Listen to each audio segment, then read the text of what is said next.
Hello guys, welcome back to our channel. तो आज हम लोग डिस्कस करने वाले हैं वन शॉट केमिकल बॉन्डिंग। ठीक है, केमिकल बॉन्डिंग एक क्लास में। देखो, केमिकल बॉन्डिंग की अगर हम लोग बात करें तो इस चैप्टर में हम लोग बेसिकली फोकस करते हैं कि बॉन्ड्स किस तरीके से बनते हैं और बॉन्ड्स के टाइप क्या क्या होते हैं। ठीक है, तो सबसे पहले अगर मैं इसी से स्टार्ट करूँ तो बॉन्ड को मैं डिफाइन करता हूँ। तो बॉन्ड क्या होता है, अगर इसके बारे में अगर हम लोग जानना चाहें तो बॉन्ड के बारे में अगर हम लोग जानना चाहें तो bond is defined as a force of attraction force of attraction between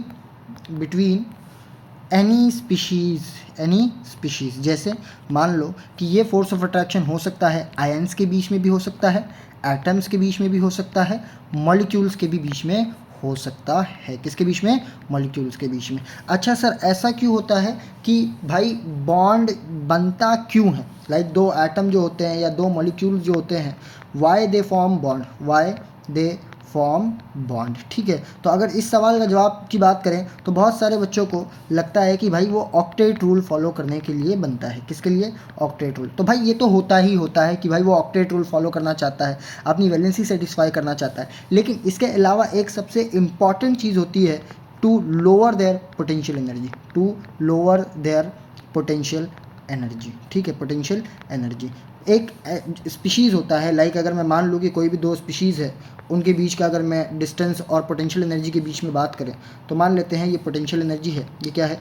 potential energy है। और ये अपना क्या है? दो एटम्स के बीच में डिस्टेंस है। अब दो एटम्स के बीच में डिस्टेंस है तो वहाँ पे पोटेंशियल एनर्जी कुछ मतलब एक एक्स बहुत लंबे डिस्टेंस पे है, उसके बीच में कोई भी कुछ भी अट्रैक्शन नहीं है, रिपल्शन नहीं है, तो उसकी एनर्जी एकदम ज़ीरो होगी। लेकिन जैसे ही मैं डिस्टेंस कम करते जाऊँगा वैसे वैसे धीरे धीरे उसकी एनर्जी फोर्स ऑफ अट्रैक्शन चालू होगा, और फोर्स ऑफ अट्रैक्शन चालू होते होते एक पॉइंट ऐसा आएगा जिस पॉइंट पे इसकी पोटेंशियल एनर्जी मिनिमम हो जाएगी। क्या हो जाएगी? मिनिमम। इसी को ही हम लोग बोलते हैं बॉन्ड का फॉर्मेशन। इस पॉइंट पे ही होता है जहाँ पे कि भाई पोटेंशियल एनर्जी क्या हो? सबसे कम हो। क्या हो? सबसे कम। और फिर जैसे ही मैं डिस्टेंस को और कम करने लगूंगा वैसे वैसे क्या होगा? पोटेंशियल एनर्जी बहुत ज़्यादा बढ़ जाएगी और बॉन्ड का क्या हो जाएगा?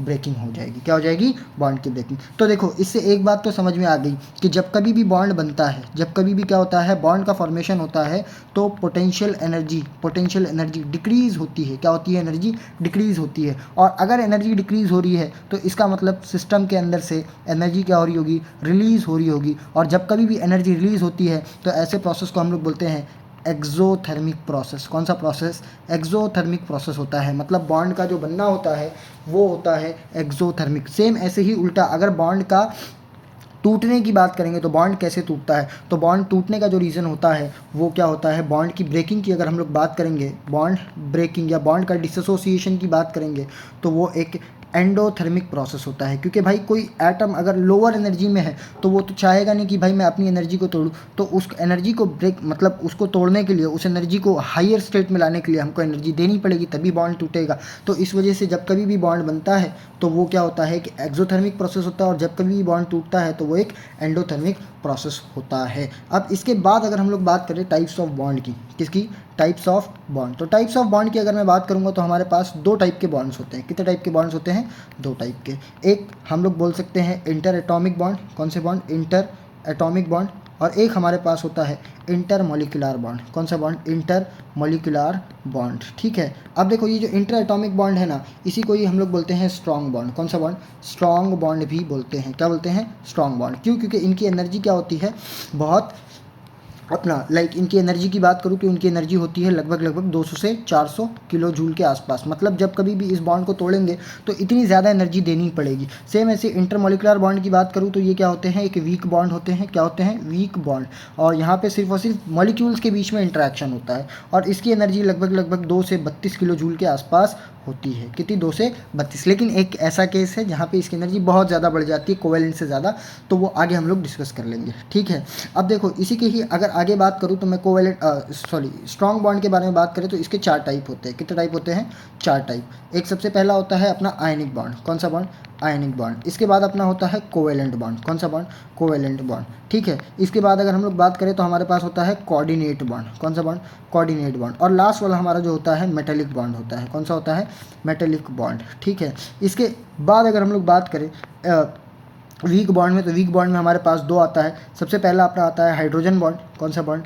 हाइड्रोजन बॉन्ड, और दूसरा अपने पास आता है जो कि आता है वैन डर वाल फोर्सेस। कौन सी फोर्सेस? वैन डर वाल फोर्सेस, ठीक है, वैन डर वाल फोर्सेस। तो ये सारा का सारा हम लोग डिस्कस करेंगे। लेकिन इंपॉर्टेंट जो अगर बात करें क्वेश्चन कहाँ से इस टॉपिक के लिए क्वेश्चन कहाँ से फंसता है, तो इस टॉपिक के लिए क्वेश्चन फंसता है आयनिक बॉन्ड से, कोवेलेंट बॉन्ड से, हाइड्रोजन बॉन्डिंग से, और उसके बाद वैन डर वाल फोर्सेस से, ठीक है। कोऑर्डिनेट बॉन्ड हम पढ़ लेंगे क्या होता है, लेकिन उसका जो डिटेल है वो कोऑर्डिनेशन कॉम्प्लेक्स जब आप पढ़ोगे तब आपको पता चलेगा कि ये किस तरीके से इसका मेजर डिस्कशन वहाँ पे होगा, ठीक है। अब देखो, अब हम लोग स्टार्ट करते हैं सबसे पहले कि भाई ऑक्टेट रूल क्या होता है, क्योंकि जैसे कि मैंने पहले बताया कि बॉन्ड क्यों बनता है, तो सबसे बड़ा रीज़न था, पहला रीज़न ऑक्टेट रूल का। किसका? Octet rule. तो ऑक्टेट रूल की अगर मैं बात करूँगा तो ऑक्टेट रूल क्या बताता है, ठीक है। ऑक्टेट रूल सिंपली बताता है कि भाई ईच एटम या every atom her atom every atom wants to get 8 electron in their valence shell, ठीक है। अगर 8 इलेक्ट्रॉन इनके वैलेंस शेल में आ जाएगा तो क्या होता है, तो इनका जो नेचर होता है वो नोबल गैस की तरह इनका नेचर होने लगता है। किसका? नोबल गैस की वजह से, जिससे ये ऐसा सोचते हैं कि भाई अब ये इनर्ट हो जाएंगे। क्या हो जाएंगे? इनर्ट, ठीक है। अब ये 8 इलेक्ट्रॉन किसी भी एटम में आते कैसे हैं, तो देखो 8 इलेक्ट्रॉन किसी भी एटम में 2 तरीके से आ सकते हैं। किस तरीके से आ सकते हैं? 2 तरीके से। जैसे मान लो कोई भी एक कंट्रीब्यूशन हो रहा है, उसमें मेरे को 10 रुपये चाहिए। कितने चाहिए? 10। तो ऐसा हो सकता है कि भाई 10 रुपये 2 लोग 5-5 मिलाए और बोले 10 ये हो गया, या ऐसा भी हो सकता है कि मैं कंप्लीटली अकेले ही 10 दे दूँ, दूसरा वाला 0 दे। तो ऐसा हो सकता है, मतलब कि भाई एक हो सकता है शेयरिंग ऑफ इलेक्ट्रॉन से, शेयरिंग ऑफ इलेक्ट्रॉन से भी 8 आ सकता है। दूसरा कि भाई ट्रांसफ़र से भी आ सकता है, एक एटम ने दूसरे एटम को ट्रांसफ़र कर दिया बाय ट्रांसफ़र ऑफ इलेक्ट्रॉन, ठीक है, इससे भी 8 आ सकता है। तो जब कभी भी शेयरिंग आती है तो इसका मतलब यहाँ पे कोवेलेंट आएगा। क्या आएगा? कोवेलेंट, ठीक है। और जब कभी भी ट्रांसफ़र आएगा तो इसका मतलब यहाँ पे होता है आयनिक बॉन्ड, ठीक है। कौन सा बॉन्ड? Ionic bond. लेकिन इस टॉपिक में अभी नहीं, इसके आगे हम लोग डिस्कस करेंगे किस तरीके से होता है। अब देखो, जैसे कि मान लेते हैं, एकदम बेसिक से एग्जाम्पल लेके चल रहा हूँ मैं NaCl का। किसका? NaCl का। इसका इलेक्ट्रॉनिक कन्फिग्रेशन हम सबको लिखना आता है 1s2 2s2 2p6 और फिर इसके बाद 3s1, ठीक है। इसका इलेक्ट्रॉनिक कन्फिग्रेशन की बात करें तो क्या होगा? 1s2 2s2 2p6 3s2 और 3p5। तो ठीक है, देखो जैसे कि अगर मैं यहाँ पे देखूँ सॉरी, जैसे कि अगर मैं यहाँ पे देखूँ तो इसमें 3s के अंदर एक इलेक्ट्रॉन है, जिसके कारण ये क्या हो रहा है, इसकी स्टेबिलिटी डिक्रीज़ हो रही है। क्या हो रही है? इसकी स्टेबिलिटी डिक्रीज़ हो रही है। और इसके पास क्या है? 7 इलेक्ट्रॉन है, एक इलेक्ट्रॉन की कमी है 5, क्योंकि पी में 6 इलेक्ट्रॉन होने चाहिए, लेकिन यहाँ पे 5 है। तो इसकी वजह से भी क्या है? एक इलेक्ट्रॉन की कमी है। तो ये क्या हो रहा है? अनस्टेबिलिटी हो रही है। क्या हो रही है? इस एक इलेक्ट्रॉन की वजह से अनस्टेबिलिटी हो रही है, ठीक है। तो ये क्या करता है? Na अपना एक इलेक्ट्रॉन ट्रांसफ़र करेगा और पॉजिटिव चार्ज आएगा। अब इसका electronic configuration 1s2 2s2 2p6, तो देखो 2 8 आ गया ऑक्टेट रूल के हिसाब से। और Cl क्या करता है? इसी इलेक्ट्रॉन को एक्सेप्ट करके Cl- बनाता है और इसका electronic configuration 1s2 2s2 2p6 3s2 और 3p6 हो जाता है। जिससे अगर हम लोग देखें तो देखो यहाँ पे पहले में 2, दूसरे में 8 और तीसरे में भी क्या हो गए? 8 हो गए। तो ये क्या हो गया?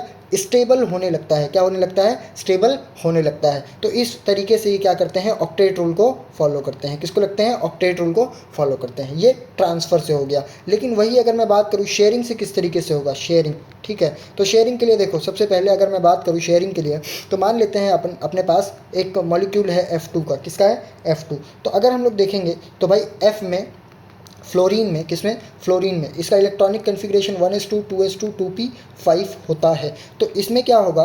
फ्लोरीन अपना एक इलेक्ट्रॉन जो p वाला खाली है वो एक इलेक्ट्रॉन लेके आएगा और दूसरा फ्लोरीन भी अपना एक p वाला इलेक्ट्रॉन लेकर के आएगा। तो अगर तुम देखो तो इस एक इलेक्ट्रॉन को छोड़ करके बाकी इलेक्ट्रॉन 6 इलेक्ट्रॉन बचे आउटर ऑर्बिट में फ्लोरीन के पास, इसके पास भी 6 इलेक्ट्रॉन बचे। तो अब ये दोनों में क्या होता है?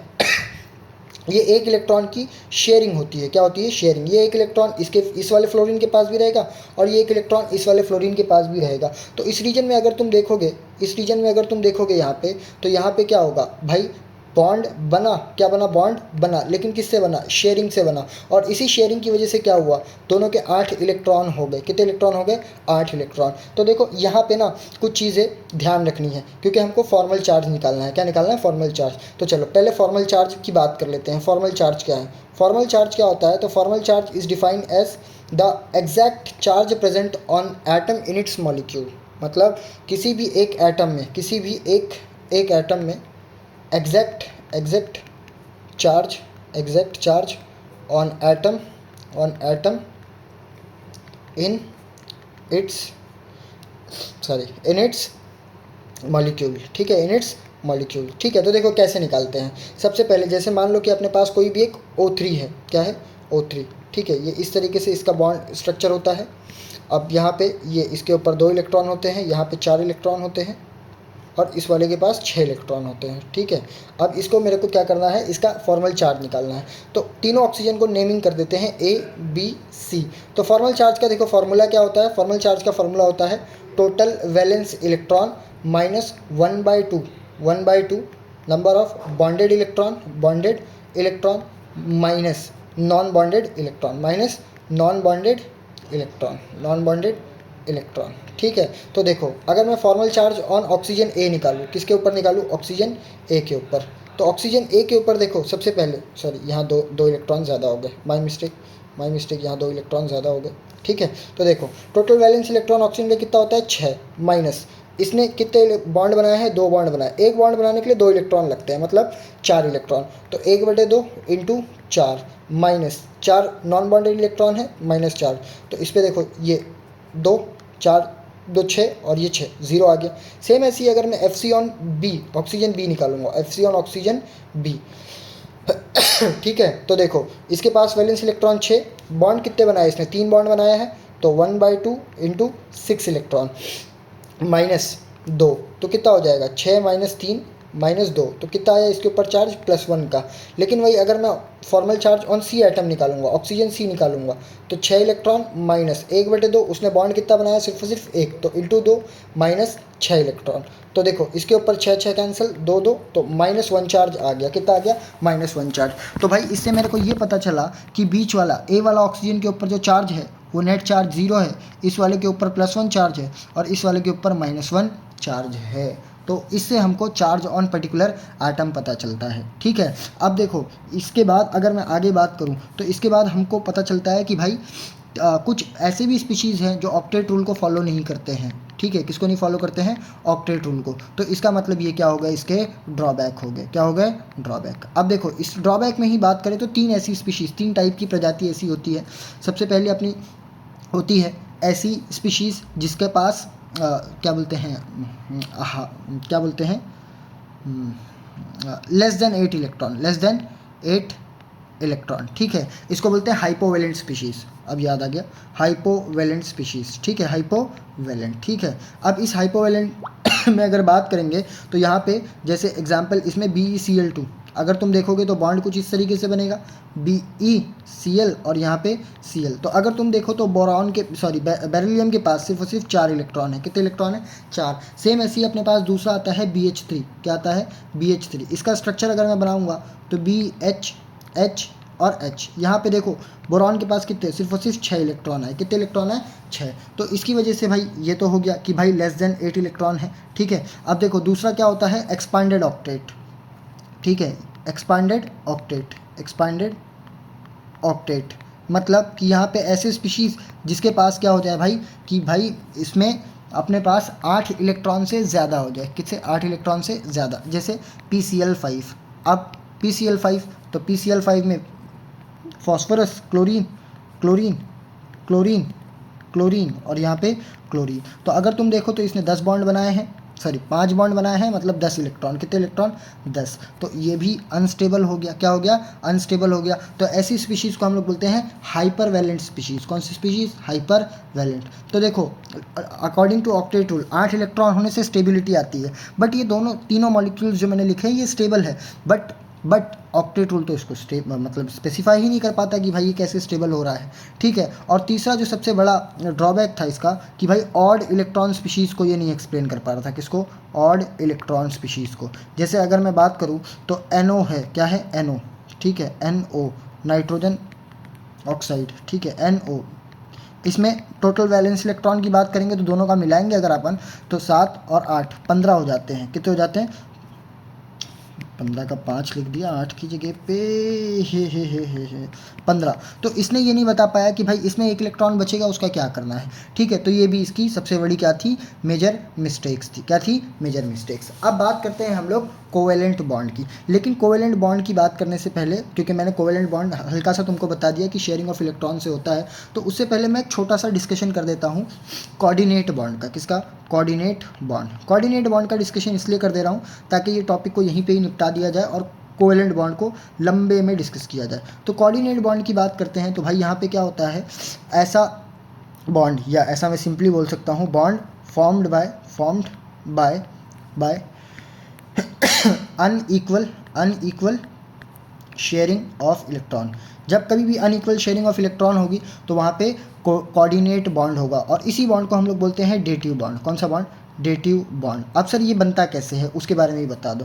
जैसे मान लो अपने पास एक स्पीशीज़ है ए, एक इलेक्ट्रॉन वो लेके आता है, सेम ऐसे ही बी एक इलेक्ट्रॉन लेकर के आता है, और इन दोनों के बीच में अगर बॉन्ड बनता है तो इसको हम लोग क्या बोलते हैं, कोवेलेंट बॉन्ड बोलते हैं। क्या बोलते हैं, कोवेलेंट। लेकिन कोऑर्डिनेट में क्या होता है कि भाई एक स्पीशीज़ आएगा, ये दोनों इलेक्ट्रॉन लेकर के आएगा, और बी क्या लेकर के आएगा, अपना खाली ऑर्बिटल लेके आएगा, और ये जो दोनों इलेक्ट्रॉन है इन दोनों के बीच में शेयर होंगे, और यहाँ पे ये दोनों इलेक्ट्रॉन्स इनके बीच में शेयर होने की वजह से ए के पास भी होंगे और बी के पास भी होंगे। तो जब कभी भी ऐसा बॉन्ड बनेगा तो इसको बोलेंगे कोऑर्डिनेट बॉन्ड। कौन सा बॉन्ड, कोऑर्डिनेट बॉन्ड। ठीक है, और कोऑर्डिनेट बॉन्ड को रिप्रेजेंट किस तरीके से करते हैं, जैसे NH3 की बात करूँ, ठीक है, NH3 लोन पेयर है, अब यहाँ पे BF3 आ गया, क्या आ गया, BF3 लोन पेयर, इसको डोनेशन होगा, तो इसका रिप्रेजेंटेशन होगा NBF3, यहाँ पे H3। तो मतलब भाई एरो सिंगल हेडेड एरो से रिप्रेजेंट करेंगे। ठीक है, इसका मतलब क्या होता है, इसका मतलब होता है इलेक्ट्रॉन एक्सेप्टर जो होगा वो ये होगा, और ये टेल का मतलब होता है ऐसा साइड जो इलेक्ट्रॉन डोनर के रिप्रेजेंट कर रहा हो। किसको रिप्रेजेंट कर रहा हो, इलेक्ट्रॉन डोनर को। ठीक है, अब देखो कुछ ऐसी स्पीशीज़ जो मैं बता देता हूँ जो कि भाई क्या करती हैं, कोऑर्डिनेट बॉन्ड बनाती हैं। क्या बनाती है, कोऑर्डिनेट बॉन्ड बनाती हैं। जैसा कि अगर मैं बात करूँ, यहाँ पे मैंने आपको दिखाई दिया, इसके अलावा भी अगर बात करें तो BF4- ये भी कोऑर्डिनेट बॉन्ड का नतीजा है। O3 ये भी एक कोऑर्डिनेट बॉन्ड का नतीजा है। H3O+, ठीक है, ये भी कोऑर्डिनेट बॉन्ड का नतीजा है। PH4+, ये भी कोऑर्डिनेट बॉन्ड का नतीजा है। ऐसी स्पीशीज़ ये क्या होती है, कोऑर्डिनेट बॉन्ड से बनती है। इसके अलावा और भी है, सिर्फ इतनी ही में ही सीमित नहीं है। पूरा का पूरा ट्रांजिशन मेटल की बात करेंगे, ट्रांजिशन मेटल में जो कोऑर्डिनेशन कंपाउंड आप पढ़ोगे वो पूरा का पूरा इसी बॉन्ड के ऊपर बेस्ड है। ठीक है, अब इसके बाद अगर मैं अब बात करूँ आगे, तो हम लोग डिस्कस करते हैं कोवेलेंट बॉन्ड को। किसको, कोवेलेंट बॉन्ड को। तो देखो जब कभी भी कोवेलेंट बॉन्ड की बात करेंगे, किसकी बात करेंगे, कोवेलेंट बॉन्ड की, तो कोवेलेंट बॉन्ड में सबसे पहले तो अपने को यही पता होना चाहिए कि बनता कैसे है। तो बनने के लिए बता ही दिया कि शेयरिंग ऑफ इलेक्ट्रॉन से ये बॉन्ड बनता है। अब शेयरिंग ऑफ इलेक्ट्रॉन भी कैसे, बार बार रिपीट हो रहा है कि भाई ए एक इलेक्ट्रॉन लेकर के आएगा, बी एक इलेक्ट्रॉन लेकर के आएगा, इन दोनों के बीच में शेयरिंग होगी, और इस बॉन्ड को नाम दे देंगे अपन कोवेलेंट बॉन्ड। कौन सा बॉन्ड, कोवेलेंट बॉन्ड। अब देखो इसी कोवेलेंट बॉन्ड में अगर मैं थ्योरीज की बात करूँ, थ्योरीज कौन कौन सी डिस्कस करनी है, तो सबसे पहले अपने को बात करना है, अगर अकॉर्डिंग टू NCERT चले तो सबसे पहले अपनी आती है VSEPR थ्योरी। ठीक है, उसके बाद अपनी आती है VBT थ्योरी। इसके बाद अपने को पढ़ना है VBT का सेकंड पार्ट जिसको बोलते हैं हाइब्रिडाइजेशन। क्या पढ़ना है, हाइब्रिडाइजेशन। और इसके बाद पढ़ना है fourth MOT molecular orbital theory. Sorry. तो देखो अब इसी में ही ना मेरा पढ़ाने का तरीका थोड़ा सा उल्टा होता है। ठीक है, मैं पहले VBT पढ़ाता हूँ, फिर हाइब्रिडाइजेशन पढ़ाता हूँ, फिर VSEPR पढ़ाता हूँ, और फिर MOT पे आता हूँ। ठीक है, तो ऐसा कुछ आगे पीछे नहीं, टॉपिक सारे कवर हो जाएंगे। ठीक, अब देखो सबसे पहले अगर इसमें बात करें तो इसमें हमको ये पता होना चाहिए कि वैलेंसी या कोवैलेंसी क्या होती है। क्या क्या, वैलेंसी या फिर कोवैलेंसी क्या होती है। तो भाई देखो कोवैलेंसी का मतलब क्या होता है, कोवैलेंसी। तो कोवैलेंसी का मतलब अगर मैं बता दूं आपको, तो कोई भी एटम अगर वो सिग्मा बॉन्ड और पाई बॉन्ड बना रहा है तो ये इसकी क्या हो गई, कोवैलेंसी हो गई। क्या हो गई, कोवैलेंसी। जितने नंबर ऑफ सिग्मा और पाई बॉन्ड बना रहा है दोनों मिला करके, तो ये इसकी क्या हो जाती है, कोवैलेंसी हो जाती है। क्या हो जाती है, कोवैलेंसी। जैसे अगर मैं बात करूँ यहाँ पे, किस में बात करेंगे अपन, इसमें बात करेंगे अपन, मान लेते हैं BF3 की बात कर लेते हैं। किसकी बात कर लेते हैं, BF3। इसमें दो एटम है, एक बोरॉन है और एक फ्लोरीन है। क्या है, फ्लोरीन। अगर मैं बात करूँ इसमें अगर मैं बात करूँ तो बोरॉन कितने बॉन्ड बनाएगा, 3 बॉन्ड बनाएगा। कितने बॉन्ड बनाएगा, 3 बॉन्ड। तो 3 इसकी क्या हो गई, 3 कोवैलेंसी हो गई। कितनी हो गई, 3 कोवैलेंसी। सेम ऐसे ही बात करूँ फ्लोरीन एक बॉन्ड ही बनाएगा, तो फ्लोरीन की कोवैलेंसी कितनी हो गई, एक हुई, कितनी हुई, एक। दोनों भी सेम नहीं बोल सकते हो आप, ये ध्यान रखना। लेकिन वही अगर मैं बात करूँ यहाँ पे, अगर मैं C डबल बॉन्ड OH की बात कर लेते हैं, ठीक है, फॉर्मल्डिहाइड की, तो इसमें अपने पास 3 एटम की कोवेलेंसी निकालनी दे दिया एग्जामिनर, ठीक है, कार्बन, हाइड्रोजन एंड ऑक्सीजन। तो ऑक्सीजन की भाई, तो देखो 2 बॉन्ड ऑक्सीजन ने बनाया है, एक सिग्मा और एक पाई है, एक क्या है, सिग्मा है और एक पाई है। अभी सिग्मा पाई बताऊंगा क्या है, बस एक पाई बॉन्ड एक सिग्मा बॉन्ड। तो जब कभी भी 2 बॉन्ड यहाँ पे बने तो इसकी कोवेलेंसी कितनी हो गई, 2। हाइड्रोजन ने कितने बॉन्ड बनाए, सिर्फ और सिर्फ एक, तो इसकी कोवेलेंसी कितनी हो गई, 1। लेकिन कार्बन की बात करोगे तो देखो 2 बॉन्ड ऊपर, एक बॉन्ड इधर और एक बॉन्ड इधर, 4 बॉन्ड बनाए, तो इसकी कोवेलेंसी कितनी हो गई, 4 हो गई। कितनी हो गई, 4, ठीक है। अब देखो सबसे पहले हम लोग स्टार्ट करते हैं VBT, वैलेंस बॉन्ड थ्योरी को। किसको स्टार्ट करते हैं, वैलेंस बॉन्ड थ्योरी। तो सर वैलेंस बॉन्ड थ्योरी अपने आप को बताती क्या है, तो वैलेंस बॉन्ड थ्योरी भैया बताती है हमको ओवरलैपिंग के बारे में। किसके बारे में, ओवरलैपिंग के बारे में। अब सर ओवरलैपिंग क्या होती है, कैसे होती है, देखो जो अभी तक के हम लोगों ने पढ़ा है ना, हम लोगों ने पढ़ा है, क्या पढ़ा है कि भाई जो शेयरिंग होती है एक्चुअल में वो शेयरिंग नहीं होती है, वो ओवरलैपिंग ऑफ ऑर्बिटल्स होते हैं, ओवरलैपिंग ऑफ एटॉमिक ऑर्बिटल्स होते हैं। क्या होते हैं, ओवरलैपिंग ऑफ एटॉमिक ऑर्बिटल्स। और इसी ओवरलैपिंग ऑफ एटॉमिक ऑर्बिटल की वजह से क्या होता है, यहाँ पे शेयरिंग हमको दिख करके आती है। क्या दिख करके आती है, शेयरिंग। और इसी शेयरिंग को ही हम लोग क्या बोलते हैं, बॉन्ड बोलते हैं। क्या बोलते हैं, बॉन्ड। मतलब यहाँ पे क्या बोलते हैं कि भाई इसका बॉन्ड का फॉर्मेशन हो रहा है। किसका फॉर्मेशन हो रहा है, बॉन्ड का फॉर्मेशन। तो सर अब देखो ओवरलैपिंग कितने टाइप की होती है, तो ओवरलैपिंग अपने पास होती है 2 टाइप की। कितने टाइप की होती है, 2 टाइप की, ठीक है। कितने टाइप की, 2 टाइप की। सबसे पहला अपना होता है हेड टू हेड ओवरलैपिंग। कौन सी overlapping, head to head overlapping, ठीक है। दूसरा होता है पैरेलल या फिर साइडवेज ओवरलैपिंग, पैरेलल या फिर साइडवेज ओवरलैपिंग, ठीक है, पैरेलल या फिर साइडवेज। अब देखो हेड टू हेड ओवरलैपिंग जब होती है तो यहाँ पे जो बॉन्ड का फॉर्मेशन होता है, जैसे मान ले कि अपने पास एक इस तरीके का p ऑर्बिटल है, ठीक है। अरे यार बन नहीं रहा है,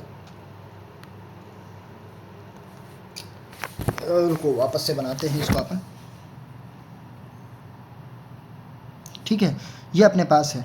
अब इसी पे ही क्या आया, अपना एक और p ऑर्बिटल आएगा, हेड टू हेड दोनों कोलैब किए। तो यहाँ पे देखो दोनों के एक जो पर्टिकुलर यहाँ से लेके यहाँ तक के जो रीजन है, दोनों एक दूसरे के ऊपर ओवरलैप हुआ है। क्या हुआ है, ओवरलैप। तो यहाँ पे क्या होगा, दोनों की इलेक्ट्रॉन डेंसिटी प्रेजेंट होगी, और इसी इलेक्ट्रॉन डेंसिटी को ही हम लोग क्या बोलेंगे कि भाई यहाँ पे क्या हुआ है, एक सिग्मा बॉन्ड का फॉर्मेशन हुआ है। किसका फॉर्मेशन हुआ है, सिग्मा बॉन्ड का। ध्यान रखना जब कभी भी सिग्मा बॉन्ड का फॉर्मेशन होगा तो ये इंटर न्यूक्लियर एक्सिस के अलॉन्ग होगा। किसके, इंटर न्यूक्लियर एक्सिस के अलॉन्ग होगा। किसके, इंटर न्यूक्लियर एक्सिस के अलॉन्ग होगा। वरना अगर इंटर न्यूक्लियर एक्सिस नहीं होगी तो वो कुछ और ओवरलैपिंग, मतलब सिग्मा बॉन्ड के अलावा कुछ और हो सकता है। हो सकता है कि वहाँ पे बॉन्ड का फॉर्मेशन ही ना हो, और या हो सकता है कि पाई बॉन्ड का फॉर्मेशन हो जाए। जैसे पैरेलल या फिर साइडवेज ओवरलैपिंग की बात करूँ तो ये जनरेट करते हैं पाई बॉन्ड को। किसको जनरेट करते हैं, पाई बॉन्ड को। और इस पाई बॉन्ड में ही अगर आप देखेंगे तो यहाँ पे जैसे मान लेते हैं 2 p ऑर्बिटल है। अब इसमें क्या होता है, एक p ऑर्बिटल दूसरे p ऑर्बिटल के ऊपर ओवरलैप करेगा, ठीक है। रुको इसको मिटा के अपन ऐसा कॉपी कर लेते हैं, ज़्यादा आसानी से बन जाएगा, ठीक है। ये क्या होगा, एक ऑर्बिटल दूसरे ऑर्बिटल के ऊपर क्या करेगा, ये ओवरलैप करेगा। और ये जो ओवरलैपिंग रीजन होता है, सॉरी यहाँ पे मार्क करते हैं, ये जो ओवरलैपिंग रीजन होता है जिसको मैंने ब्लू कलर से मार्क किया है, और इसी ओवरलैपिंग रीजन में अपना क्या बनता है, पाई बॉन्ड का फॉर्मेशन होता है। क्या होता है, पाई बॉन्ड का फॉर्मेशन होता है। और अब जैसे कि ये वाला इंटर न्यूक्लियर एक्सिस से बनता है, तो ध्यान रखना जब कभी भी ये बॉन्ड बनेगा तो perpendicular to internuclear axis होगा। मतलब जब कभी भी परपेंडिकुलर ओवरलैपिंग होगी इंटर न्यूक्लियर एक्सिस से तो वहाँ पे बॉन्ड का फॉर्मेशन होगा, और जो बॉन्ड का फॉर्मेशन होगा उस बॉन्ड को अपने बोलेंगे पाई बॉन्ड। कौन सा बॉन्ड, पाई बॉन्ड, ठीक है। अब देखो ओवरलैपिंग अगर मान लेते हैं डायरेक्शन से, जैसे कि मैंने बताया कि अभी ये डायरेक्शनल अप्रोच होती है ओवरलैपिंग होने से। अगर ये डायरेक्शन चेंज होती है तो किससे क्या कौन सा बॉन्ड फॉर्म कर सकते हैं। जैसे अगर मैं बात करूँ ओवरलैपिंग S और S के बीच में हो रही है, ठीक है। ओवरलैपिंग अगर ये सिर्फ और सिर्फ S और S ऑर्बिटल के बीच में हो रही है, S प्लस S, तो यहाँ पे सिर्फ एक ही होगी, चाहे कोई सी भी एक्सिस से चले जाओ, X Y Z कोई सी भी तीनों एक्सिस में से किससे भी चले जाओ, यहाँ पे सिग्मा बॉन्ड का फॉर्मेशन ही होगा। किसका होगा, सिग्मा बॉन्ड का। क्यों, रीज़न क्या है, क्योंकि S ऑर्बिटल जो होते हैं, S ऑर्बिटल जो होते हैं वो नॉन डायरेक्शनल नेचर के होते हैं। कौन से नेचर के होते हैं, नॉन डायरेक्शनल नेचर के होते हैं, ठीक है। तो इससे एक बात और साबित हो गई कि जब कभी भी कोवेलेंट बॉन्ड बनेगा, कौन सा बॉन्ड बनेगा, कोवेलेंट बॉन्ड, ठीक है। तो कोवेलेंट बॉन्ड डायरेक्शनल नेचर का होता है। कौन से नेचर का होता है, डायरेक्शनल नेचर का होता है। तो भाई S ऑर्बिटल नॉन डायरेक्शनल होता है, जिसके कारण यहाँ पे एक्स वाई जेड, चाहे आप एक्स एक्सिस से जाओ या वाई एक्सिस से जाओ या जेड एक्सिस से जाओ, आपका बॉन्ड सिग्मा बॉन्ड ही फॉर्म होगा।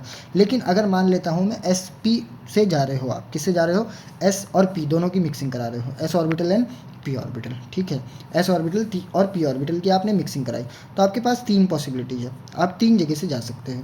मान लेते हैं एक्स से जा सकते हो, वाई से जा सकते हो और जेड से जा सकते हो। हमको मालूम है पी के भी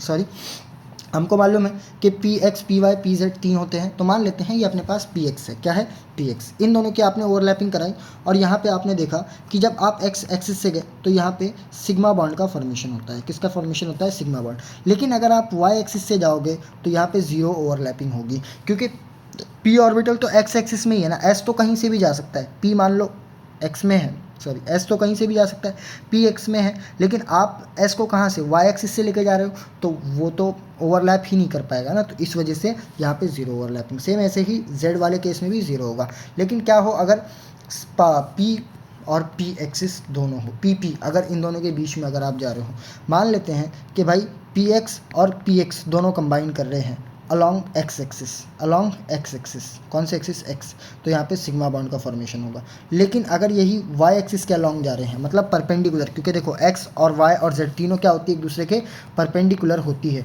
तो इंटरन्यूक्लियर अगर एक्स हो गई, क्या हो गई, एक्स, और आप वाई के अलॉन्ग जा रहे हो तो यहाँ पे पाई बॉन्ड का फॉर्मेशन होगा। सेम जेड में भी क्या होगा, पाई बॉन्ड का फॉर्मेशन होगा। क्या होगा, पाई बॉन्ड का फॉर्मेशन। लेकिन सर क्या अगर ऐसा हो, एक तरफ से पी एक्स आए और एक तरफ से पी जेड आए, इन दोनों के बीच में ओवरलैपिंग करानी हो, तो भाई एक इधर है ईस्ट में है, दूसरा वेस्ट में है, कैसे मर्ज करेंगे, नहीं करेंगे ना, तो यहाँ पे 0 ओवरलैपिंग होगी। क्या होगी, 0 ओवरलैपिंग, 0, ठीक है, स्पेलिंग उल्टी हो गई, ध्यान से, ठीक है, तो 0 ओवरलैपिंग होगी यहाँ पे, ठीक है। अब इसी के ही बाद आगे बढ़ते हैं, तो इसके ड्रॉबैक आ गए, लेकिन इसके ड्रॉबैक मैं एमओटी जब पढ़ा रहा हूँ तब बता दूंगा, ठीक है। अब देखो इसी के ही दूसरा पार्ट आता है, दूसरा पार्ट आता है जो कि बताता है हमको हाइब्रिडाइजेशन के बारे में। किसके बारे में, हाइब्रिडाइजेशन, हाइब्रिडाइजेशन हाइब्रिडाइजेशन के बारे में अगर मैं बात करूंगा तो देखो वैलेंस बॉन्ड थ्योरी क्या बताती थी कि भाई कोई भी आइटम सिर्फ और सिर्फ उतने ही सिग्मा बॉन्ड बना सकती है जितने उसके पास क्या हो, अनपेयर्ड इलेक्ट्रॉन हो। लेकिन कार्बन में ऐसा देखा गया, किसमें देखा गया, कार्बन में ऐसा देखा गया कि इसके पास सिर्फ और सिर्फ 2 अनपेयर्ड इलेक्ट्रॉन है। आउटर मोस्ट इलेक्ट्रॉनिक कन्फिग्रेशन इसका 2s2 2p4, मतलब इसके पास सिर्फ और सिर्फ 2 ही इलेक्ट्रॉन है, ठीक है, खाली। लेकिन ये 4 बॉन्ड बनाता है, तो इसमें क्या होता है, एस ऑर्बिटल क्या करता है, अपना एक इलेक्ट्रॉन ट्रांसफ़र करता है, ठीक है, ऐसा होता है इसमें। लेकिन हाइब्रिडाइजेशन होने के लिए हर बार ऐसा हो ये नेसेसरी नहीं है। क्यों, क्योंकि कुछ इंपॉर्टेंट पॉइंट है हाइब्रिडाइजेशन के जो अपने को याद रखना है। सबसे पहला पॉइंट कि हाइब्रिडाइजेशन में हमारे ऑर्बिटल्स इन्वॉल्व होते हैं, ऑर्बिटल्स इन्वॉल्व होते हैं, नॉट इलेक्ट्रॉन, ऑर्बिटल्स इन्वॉल्व होते हैं, इलेक्ट्रॉन इन्वॉल्व नहीं होते हैं, ठीक है, ये ध्यान रखना है। हाइब्रिडाइजेशन में ऑर्बिटल्स कौन कौन से पार्टिसिपेट कर सकते हैं, तो हाइब्रिडाइजेशन में चाहे तो एम्प्टी हो, खाली हो, हाफ फील्ड हो या फुल फील्ड हो, क्या हो, फुल फील्ड, तीनों भी पार्टिसिपेट कर सकते हैं, तीनों भी पार्टिसिपेट कर सकते हैं। क्योंकि जैसे कि ऊपर ही मेंशन हो गया, ऑर्बिटल्स पार्टिसिपेट करते हैं, नॉट इलेक्ट्रॉन, तो इलेक्ट्रॉन चाहे ऑर्बिटल भरा हो खाली हो उससे कोई लेना देना नहीं है, ठीक है। दूसरा, जैसा कि मैंने अभी बताया, कार्बन में क्या होगा, 2 इलेक्ट्रॉन ही खाली होते हैं, 1 इलेक्ट्रॉन यहाँ पे जाएगा, एक्साइटेशन ऑफ इलेक्ट्रॉन होगा, तो ये कोई नेसेसरी कंडीशन नहीं है। मतलब कि भाई excitation is not necessary condition for hybridization, ठीक है। अब हाइब्रिडाइजेशन में होता क्या है, तो देखो सबसे पहले मैं हाइब्रिडाइजेशन के में होता क्या है वो बता देता हूँ, ठीक है। देखो सबसे पहले कि भाई hybridization is defined as mixing of is defined as mixing of atomic orbitals of same और nearly same energies to give rise equivalent number of hybrid orbitals. तो देखो इसका मतलब ये हो गया कि भाई एटॉमिक ऑर्बिटल्स वो ही इन्वॉल्व होंगे जिनकी एनर्जी सेम या फिर नियरली सेम होगी। इसका मतलब है कि भाई 3s और 3p तो कर सकते हैं क्योंकि इनकी एनर्जी क्या है, सिमिलर है। लेकिन आप बोलो कि भाई नहीं 2s और आप 3d को मर्ज कराओ और बोलो कि नहीं भाई बॉन्ड बना लो, नहीं भाई, इनकी एनर्जी बहुत डिफरेंस है, ठीक है। सेम ऐसे ही बोलो कि नहीं भाई 2s है और 4p है या 3p है, तो इनकी एनर्जी भी डिफरेंस है, ये हाइब्रिडाइजेशन में इन्वॉल्व नहीं हो सकते हैं, एक साथ नहीं हो सकते हैं। क्या नहीं हो सकते हैं, एक साथ नहीं हो सकते हैं, ठीक है।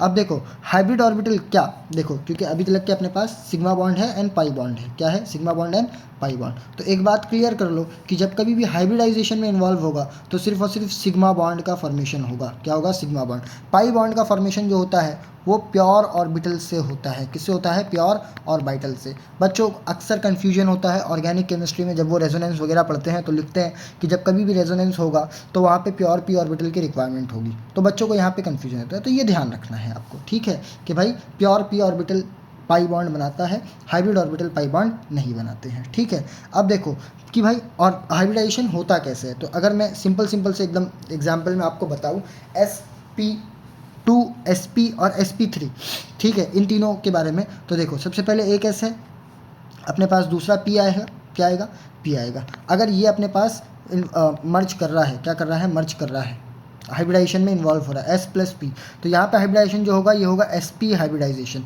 और ये दो हाइब्रिड ऑर्बिटल बनाएंगे। कितने हाइब्रिड ऑर्बिटल बनाएंगे, दो हाइब्रिड ऑर्बिटल्स बनाएंगे। क्या बनाएंगे, दो हाइब्रिड ऑर्बिटल, ठीक है। अब ये जो दो हाइब्रिड ऑर्बिटल बनेंगे ये कैसे होंगे, तो भाई ये देखो, ये होता तो मतलब p ऑर्बिटल की तरह ही दिखेगा, लेकिन इसके पास देखो ये ऐसे दो लोब्स बने, देखो ये बॉन्डिंग लोब्स है, और सेम यहाँ पे नीचे दोनों की छोटी छोटी लोब्स होगी जिसको एंटी बॉन्डिंग लोब्स बोलेंगे।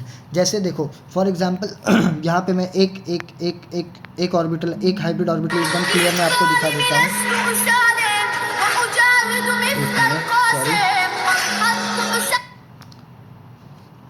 ठीक है, सॉरी माय मिस्टेक, कॉल आ गया गलती से, ठीक है। एक हाइब्रिड ऑर्बिटल मैं आपको क्लियर दिखा देता हूँ, जैसे फॉर एग्जांपल ये अपने पास हो गया, ठीक है। तो ये जो होती है इसमें इलेक्ट्रॉन्स नहीं होते हैं, इलेक्ट्रॉन्स ऊपर वाले में होते हैं, ठीक है। ये sp का हो गया। अब sp में देखो ध्यान रखना, यहाँ पे परसेंट ऑफ s कैरेक्टर भी आपको पता होना चाहिए, क्या, परसेंट ऑफ s कैरेक्टर या परसेंट ऑफ p कैरेक्टर। तो इसमें परसेंट ऑफ s कैरेक्टर अपने पास कितना है, 50% s है, कितना है, 50% s। अब ध्यान रखना परसेंट ऑफ s कैरेक्टर मैं इसके लिए मेंशन कर रहा हूँ क्योंकि आगे मैं जब बॉन्ड एंगल कंपैरिजन बताऊंगा तब आपको देखने को मिलेगा कि बॉन्ड एंगल का परसेंट s कैरेक्टर से कितना लेना देना है। तो इसका बॉन्ड एंगल है 180 डिग्री। सेम ऐसी ही अगर मैं बात करूँ दूसरा, क्या, दूसरा एक s और अपने पास दो p मर्ज करें, कितने p मर्ज करें, दो p मर्ज करें, तो यहाँ पे 3 हाइब्रिड ऑर्बिटल प्रोड्यूस होंगे, और इसका जो स्ट्रक्चर होगा कुछ इस फॉर्म में होगा, कुछ इस फॉर्म में होगा, ठीक है। इसको बोलते हैं अपन ट्राइगोनल प्लेनर स्ट्रक्चर। कौन सा, ट्राइगोनल प्लेनर स्ट्रक्चर, ठीक है, ट्राइगोनल प्लेनर स्ट्रक्चर, ठीक है। इसमें sp2 हाइब्रिडाइजेशन होगा, इसका बॉन्ड एंगल होगा 120 डिग्री, और यहाँ पे परसेंट ऑफ s कैरेक्टर जो होगा वो कितना होगा, ये होगा अपने पास सॉरी 33.33% के आसपास, ठीक है। अब देखो दूसरा ही अगर इसके आगे बात करूँ अगर मैं, तो इसके बाद अपने पास आएगा sp3 हाइब्रिडाइजेशन। क्या, sp3, एक s और 3 p मर्ज करेंगे, कितने p मर्ज करेंगे, 3 p, पेस्ट ही कर लेते हैं, कॉपी है ना, ठीक है। 3 p अपने पास मर्ज करेंगे, प्लस प्लस प्लस, तो यहाँ पे ये प्रोड्यूस करेंगे sp3 हाइब्रिड ऑर्बिटल, 4 ऑर्बिटल मिलेगा, कितना ऑर्बिटल, 4 ऑर्बिटल मिलेगा, 4 हाइब्रिड ऑर्बिटल मिलेगा। बॉन्ड एंगल यहाँ पे होगा 109 डिग्री के आसपास, percentage 109 degree 28 minute. Percent of S character की बात करेंगे तो परसेंट ऑफ एस कैरेक्टर यहाँ पे 25% होगा, रिमेनिंग पी कैरेक्टर होगा, ठीक है। परसेंट कैसे निकालेंगे अभी बताता हूँ। इसका जो स्ट्रक्चर होगा वो टेट्राहेड्रल होगा और कुछ इस फॉर्म में ये ऑर्बिटल्स दिखते होंगे, ठीक है, इस फॉर्म में ये ऑर्बिटल्स अपने को दिखते होंगे, ये ध्यान रखना है अपने को। इसके साथ साथ देखो परसेंट ऑफ एस कैरेक्टर निकालना है कैसे, तो देखो sp3 में परसेंट एस कैरेक्टर निकालना है, परसेंट एस, तो देखो number of S orbital, number of S divide by number of total number of S orbital divide by total number of orbital, ठीक है। तो 1 डिवाइड बाय 4 इंटू 100, क्योंकि percent निकालना है तो आ जाएगा अपने पास 25%, 50%। ठीक है, ये अपना क्या था, हाइब्रिडाइजेशन की कुछ बेसिक सी बात थी। इसका मतलब ये नहीं है कि मैंने सिर्फ एस मतलब कि ये 3 डिस्कस किए हैं तो मतलब एस और पी, डी में भी क्या बोलते हैं मिक्सिंग हो सकती है, डी में भी क्या हो सकती है मिक्सिंग हो सकती है, डी की वजह से भी मिक्सिंग होती है, पहले बता दे रहा हूँ। जैसे अगर मान लेते हैं डी के बारे में ही अगर मैं डिस्कस करना चाहूँ तो देखो डी वाले में जितने भी हाइब्रिडाइजेशन होते हैं, क्योंकि डी में देखो, डी में जो ऑर्बिटल्स होते हैं वो अपने पास क्या क्या होता है, D Z square, D X square minus Y square, ये कौन से होते हैं, एक्सियल होते हैं, एक्सियल ऑर्बिटल होते हैं।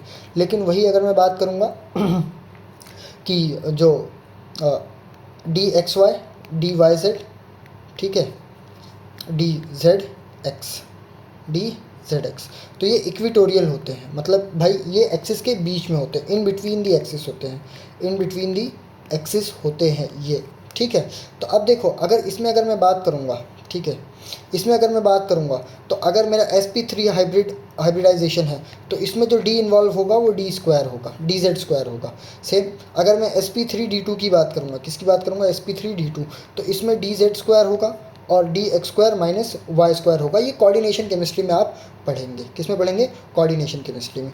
अगर sp3d3 होगा, ठीक है, sp3d3, तो इसमें एक डी जेड स्क्वायर होगा, D X square minus Y square होगा और इसके साथ साथ डी एक्स वाई होगा, क्या होगा, डी एक्स वाई। ठीक है, अगर इसी में ही अगर मैं बात करूँ डी एस पी 2 हुआ या डी एस पी 3 हुआ, डी एस पी 2 या डी एस पी 3, तो जब कभी भी डी एस पी 2 होगा तो D X square minus Y square और डी एस पी 3 होगा तो डी जेड स्क्वायर होगा। कोऑर्डिनेशन कंपाउंड में जब आप पढ़ोगे तो इस चीज़ को डिटेल में आपको पढ़ने मिलेगा कि भाई क्यों, कौन सा किस लिए आ रहा है, इसके अलावा भी कोई आ सकता है, नहीं आ सकता है, तो ये आप वहाँ पे बहुत अच्छे से आपको पढ़ने को मिल जाएगा। ठीक है, अब देखो, अब इसके बाद जो हाइब्रिडाइजेशन था ना, क्या था, हाइब्रिडाइजेशन जो बताता है वो बताता है ज्योमेट्री के बारे में, किसके बारे में, ज्योमेट्री के बारे में। जैसे कि मैंने तुमको 3 हाइब्रिडाइजेशन लिखते गया, sp2 और sp3, इनके बारे में लिखते गया, इनके ज्योमेट्री लिखते गया कि भाई इनमें जो मॉलिक्यूल्स बनेगा वो कौन से मॉलिक्यूल्स होंगे। तो जब कभी भी sp हाइब्रिडाइजेशन होगा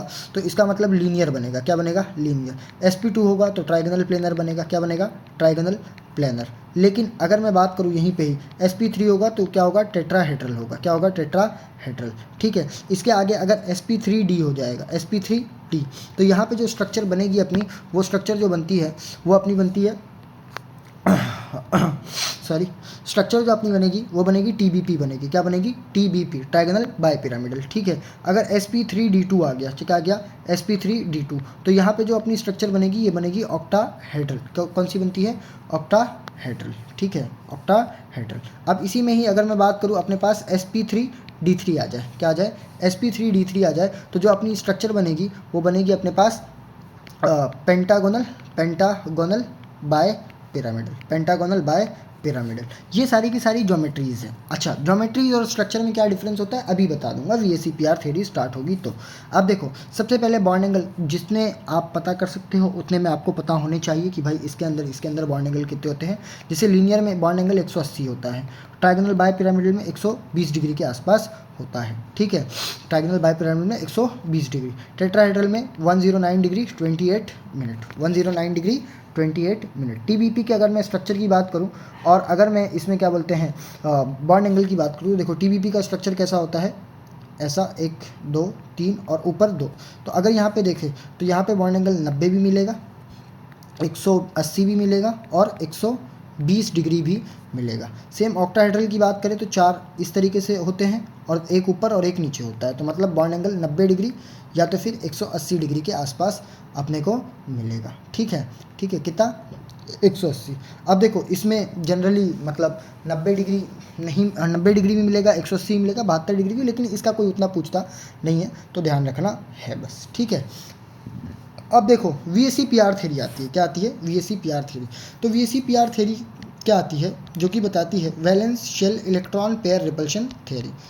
ठीक है, valence shell electron pair repulsion theory ये बताती है कि भाई वैलेंस ऑर्बिटल में, किसमें, वैलेंस ऑर्बिट में अगर नॉन बॉन्डेड इलेक्ट्रॉन हो, क्या हो, नॉन बॉन्डेड इलेक्ट्रॉन हो, तो उसकी वजह से रिपल्शन लगता है, क्या लगता है, रिपल्शन। और उसी रिपल्शन की वजह से ज्योमेट्री जो होती है वो चेंज हो जाती है, ज्योमेट्री क्या हो जाती है, चेंज हो जाती है, और इसी को ही हम लोग नाम दे देते हैं कि भाई इसमें जो धक्का लगा, ये जो चेंज हुआ, इसी ज्योमेट्री से हमको स्ट्रक्चर मिला। क्या मिला? स्ट्रक्चर। देखो स्ट्रक्चर इसलिए क्योंकि जब कभी भी आप XRD निकालोगे और उससे मॉलिक्यूल का या कंपाउंड का स्ट्रक्चर निकालने की कोशिश करोगे तो उसमें लोन पेयर नहीं आता है, लेकिन हाइब्रिडाइजेशन में लोन पेयर इन्वॉल्व करना पड़ता है। ठीक है, तो इस स्ट्रक्चर की वजह से भाई आप स्ट्रक्चर निकालते हैं तो वहाँ पे स्ट्रक्चर ज्योमेट्री से मैच नहीं करता है, क्योंकि लोन पेयर वहाँ पे नहीं दिखते, काउंट नहीं होते।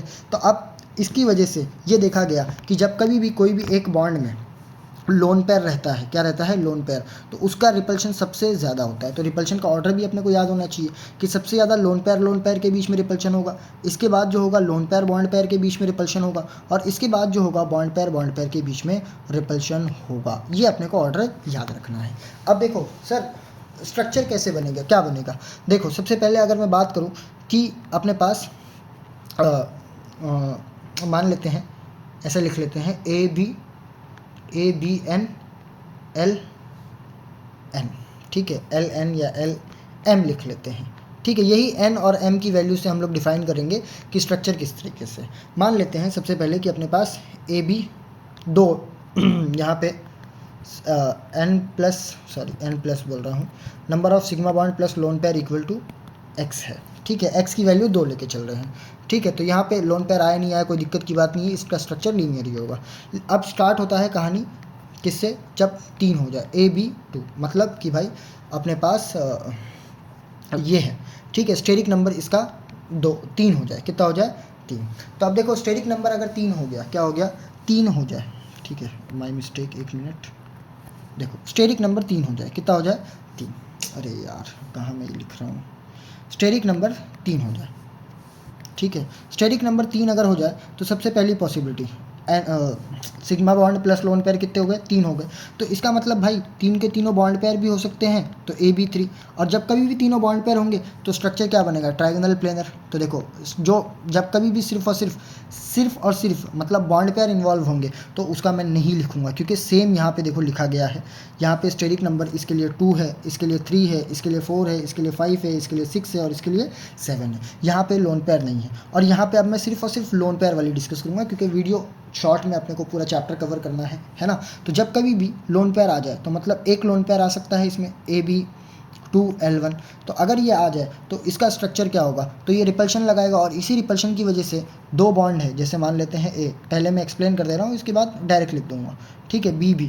अब यहाँ पे ये जो लोन पेयर है ये क्या करेगा? रिपल्शन लगाएगा इस दोनों पे। तो रिपल्शन लगाएगा तो B क्या होगा? थोड़ा सा नीचे की तरफ जाएगा, ये भी थोड़ा सा नीचे की तरफ आएगा, तो जिसके कारण यहाँ पे क्या होगा? ये बेंट शेप या फिर V शेप का बन जाएगा, एंगुलर या फिर V, कुछ भी बोल सकते हो आप। ठीक है, तीनों नाम दिए हैं। अब जैसे ही यहाँ पे ये होगा ना, तो इसका जो बॉन्ड एंगल है ये लेस देन 180 आ जाएगा। कितना आ जाएगा? लेस देन 180 डिग्री आ जाएगा। ठीक है, अब देखो दूसरा वाला, अगर स्टेरिक नंबर 4 की बात करते हैं तो सबसे पहली पॉसिबिलिटी 3 बॉन्ड पेयर हो जाए अपने पास और एक लोन पेयर हो जाए, तो इसका स्ट्रक्चर सेम वैसे ही धक्का लगाएगा, और यहाँ पे जो स्ट्रक्चर अपने को मिलेगा ये मिलेगा पिरामिडल स्ट्रक्चर। कौन सा स्ट्रक्चर? Pyramidal structure. ठीक है, पूरा नाम लिख देते हैं, मिलेगा ट्राइगोनल पिरामिडल स्ट्रक्चर। इसका जो बॉन्ड एंगल होगा वो जो actual bond angle steric number 4 के लिए बॉन्ड एंगल कितना होना चाहिए था? 109 डिग्री 28 मिनट होना चाहिए था। तो इसका जो बॉन्ड एंगल होगा वो इससे कम होगा, इसका जो थीटा होगा बॉन्ड एंगल वो इससे कम होगा। दूसरा इसी में ही आगे डिस्कस करते हैं, तो AB2 और L2 2 लोन पेयर, तो 2 लोन पेयर आ गए, वापस से दोनों धक्का लगाएंगे तो यहाँ पे स्ट्रक्चर या तो बेंट होगा, या तो V होगा, या तो एंगुलर होगा। क्या होगा? एंगुलर। और इसका भी बॉन्ड एंगल जो होगा 109 डिग्री 28 मिनट से क्या होगा? कम होगा। क्या होगा? कम होगा। तीसरा, अगर मैं बात करूँ स्टेरिक नंबर 5 के लिए, तो स्टेरिक नंबर 5 के लिए सबसे पहला अपने पास AB4 और एक लोन पेयर आ सकता है। कितना लोन पेयर आ सकता है? एक लोन पेयर। अगर एक लोन पेयर आ जाए तो स्ट्रक्चर अपनी देखो कैसी बनेगी। देखो एक A इधर है, ऊपर B, नीचे भी B, और इधर पे अगर B और इधर पे B लगा दें, और यहाँ पे अपन लोन पेयर रख दें। ठीक है, तो आप लोगों बोलेंगे सर आपने लोन पेयर जो है इक्विटोरियल पे ही क्यों रखा, एक्सियल पे क्यों नहीं रखा? भाई स्टेबल जो होता है ना यहाँ पे होता है। ठीक है, तो ये जो स्ट्रक्चर बनेगी इसको बोलते हैं सीसॉ स्ट्रक्चर। कौन सी स्ट्रक्चर? सीसॉ।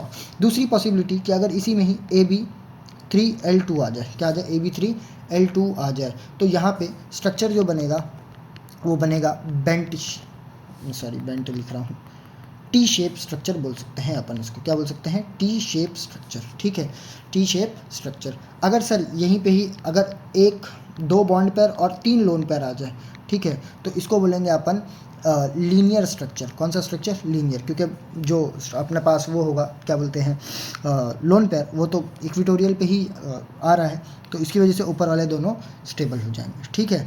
अब देखो इसके बाद अगर बात करें अपन कोऑर्डिनेशन नंबर 6 के लिए, किसके लिए, 6 के लिए, तो कोऑर्डिनेशन नंबर 6 के लिए सबसे पहली पॉसिबिलिटी अपने पास AB5 मतलब 5 बॉन्ड पेयर हो जाए और एक लोन पेयर हो जाए, तो स्ट्रक्चर जो बनेगा वो बनेगा स्क्वायर पिरामिडल। ऊपर वाला क्या था, ट्राइगोनल पिरामिडल था, तो ये क्या बनेगा, स्क्वायर पिरामिडल, ठीक है। दूसरा कि भाई अपने पास AB4 हो जाए और 2 लोन पेयर हो जाए, कितने लोन पेयर हो जाए, 2, तो जो स्ट्रक्चर बनेगा उसको बोलेंगे स्क्वायर प्लानर स्ट्रक्चर। कौन सा स्ट्रक्चर, स्क्वायर प्लानर। तीसरा AB3 और L3 हो जाए, ठीक है, AB3 और L3, ठीक है। वैसे तो इसकी तो कोई पॉसिबिलिटी मतलब है नहीं, ठीक है, क्योंकि ऑक्टेट रूल आउट हो जाएगा। जैसे AB3 L3 की बात करें तो यहाँ पे 9 इलेक्ट्रॉन आ जाएंगे, कितने आ जाएंगे, 9, तो इसको नहीं डिस्कस करते हैं इस वजह से, ठीक है। देखो अब अगर आगे बात करें तो कोऑर्डिनेशन नंबर 7 के लिए, किसके लिए, कोऑर्डिनेशन नंबर 7 के लिए, तो कोऑर्डिनेशन नंबर 7 में सबसे पहली पॉसिबिलिटी AB6L1, तो यहाँ पे जो इसका स्ट्रक्चर बनेगा डिस्टॉर्टेड ऑक्टाहेड्रल। दूसरी एक रेयर पॉसिबिलिटी होती है AB5L2, जो कि होती है अपनी पेंटागोनल प्लेनर स्ट्रक्चर होता है। इसका क्या होता है, पेंटागोनल प्लेनर स्ट्रक्चर होता है, ठीक है। ये अपना VAC-PR थ्योरी से हमें ये मिलता है, जो कि मैंने बता दिया। अब देखो, अब इसके बाद ना सबसे पहले एक सिंपल सी चीज़ बता देता हूँ मैं कि अपने को हाइब्रिडाइजेशन कैसे निकालना है, ठीक है। हाइब्रिडाइजेशन सिंपल शॉर्ट ट्रिक से निकाल देता हूँ। तो देखो सबसे पहले तो इस ट्रिक को लगाने के लिए ध्यान रखना कि आप इसको बायवेलेंट या फिर ट्राइवेलेंट स्पीशीज़ पे नहीं लगा सकते हैं, not applicable on bivalent and trivalent, तो इसको छोड़ करके कहीं भी लगा देना। जैसे अगर मान लो अपने पास CH4 है, क्या है, CH4, तो अपने को निकालना है। तो देखो सबसे पहले एकदम ईजी तरीके से अपन इसको निकालेंगे, ठीक है। कैसे निकालेंगे, टोटल नंबर ऑफ इलेक्ट्रॉन, ठीक है, टोटल नंबर ऑफ, या ऐसा मैं बोल सकता हूँ सिंपल, यहाँ पे आप लिख दो कि टोटल नंबर ऑफ, कैसे इसको डिफ़ाइन करेंगे अपन, सिंपल मैं इसमें ऐसा डिफ़ाइन कर देता हूँ टोटल, हाँ चलो ऐसे ही डिफ़ाइन कर लेते हैं, टोटल वैलेंस इलेक्ट्रॉन, ठीक है। लेकिन सिर्फ और सिर्फ उन्हीं का ही वैलेंस इलेक्ट्रॉन कैलकुलेट करना है जो सिग्मा बॉन्ड बनाएंगे, पाई बॉन्ड या वो वाला नहीं डिस्कस करना, डिवाइड बाय 2। तो देखो कार्बन 4 बॉन्ड बनाएगा, 4 वैलेंस इलेक्ट्रॉन है, चारों सिग्मा बॉन्ड है, 4 हाइड्रोजन भी 4 डिवाइड बाय 2, तो कितना आ गया, देखो 4 आ जाएगा आंसर, और 4 मतलब sp3 मतलब 3 लोन पेयर है, सॉरी 4 कोऑर्डिनेशन नंबर इसका कितना है, 4। लेकिन सेम ऐसे ही अगर मैं बात करूँ अपने पास BF3 है, क्या है, BF3, तो BF3 पे भी अगर लगाए तो बोरॉन का वैलेंस इलेक्ट्रॉन 3, फ्लोरीन का 1 है, तो 3 फ्लोरीन का 3 डिवाइड बाय 2, तो आंसर कितना आएगा, 6, तो इसका sp2, ठीक है। इस तरीके से आप इसको निकाल सकते हैं। अब देखो बॉन्ड एंगल की बात कर लेते हैं। एग्जामिनर ना बॉन्ड एंगल का क्वेश्चन बहुत ज़्यादा पूछता है, किसका, बॉन्ड एंगल का। तो बॉन्ड एंगल को देखो VAC-PR थ्योरी भी बॉन्ड एंगल बताती है, VBT भी बताती है बॉन्ड एंगल, तो आपको लगाना किस ऑर्डर में है ये बता देता हूँ। सबसे पहले आप इसमें हाइब्रिडाइजेशन लगाएंगे, क्या लगाएंगे, हाइब्रिडाइजेशन, ठीक है। इसके बाद आप इसमें लगाएंगे VAC-PR थ्योरी, क्या लगाएंगे, VAC-PR थ्योरी।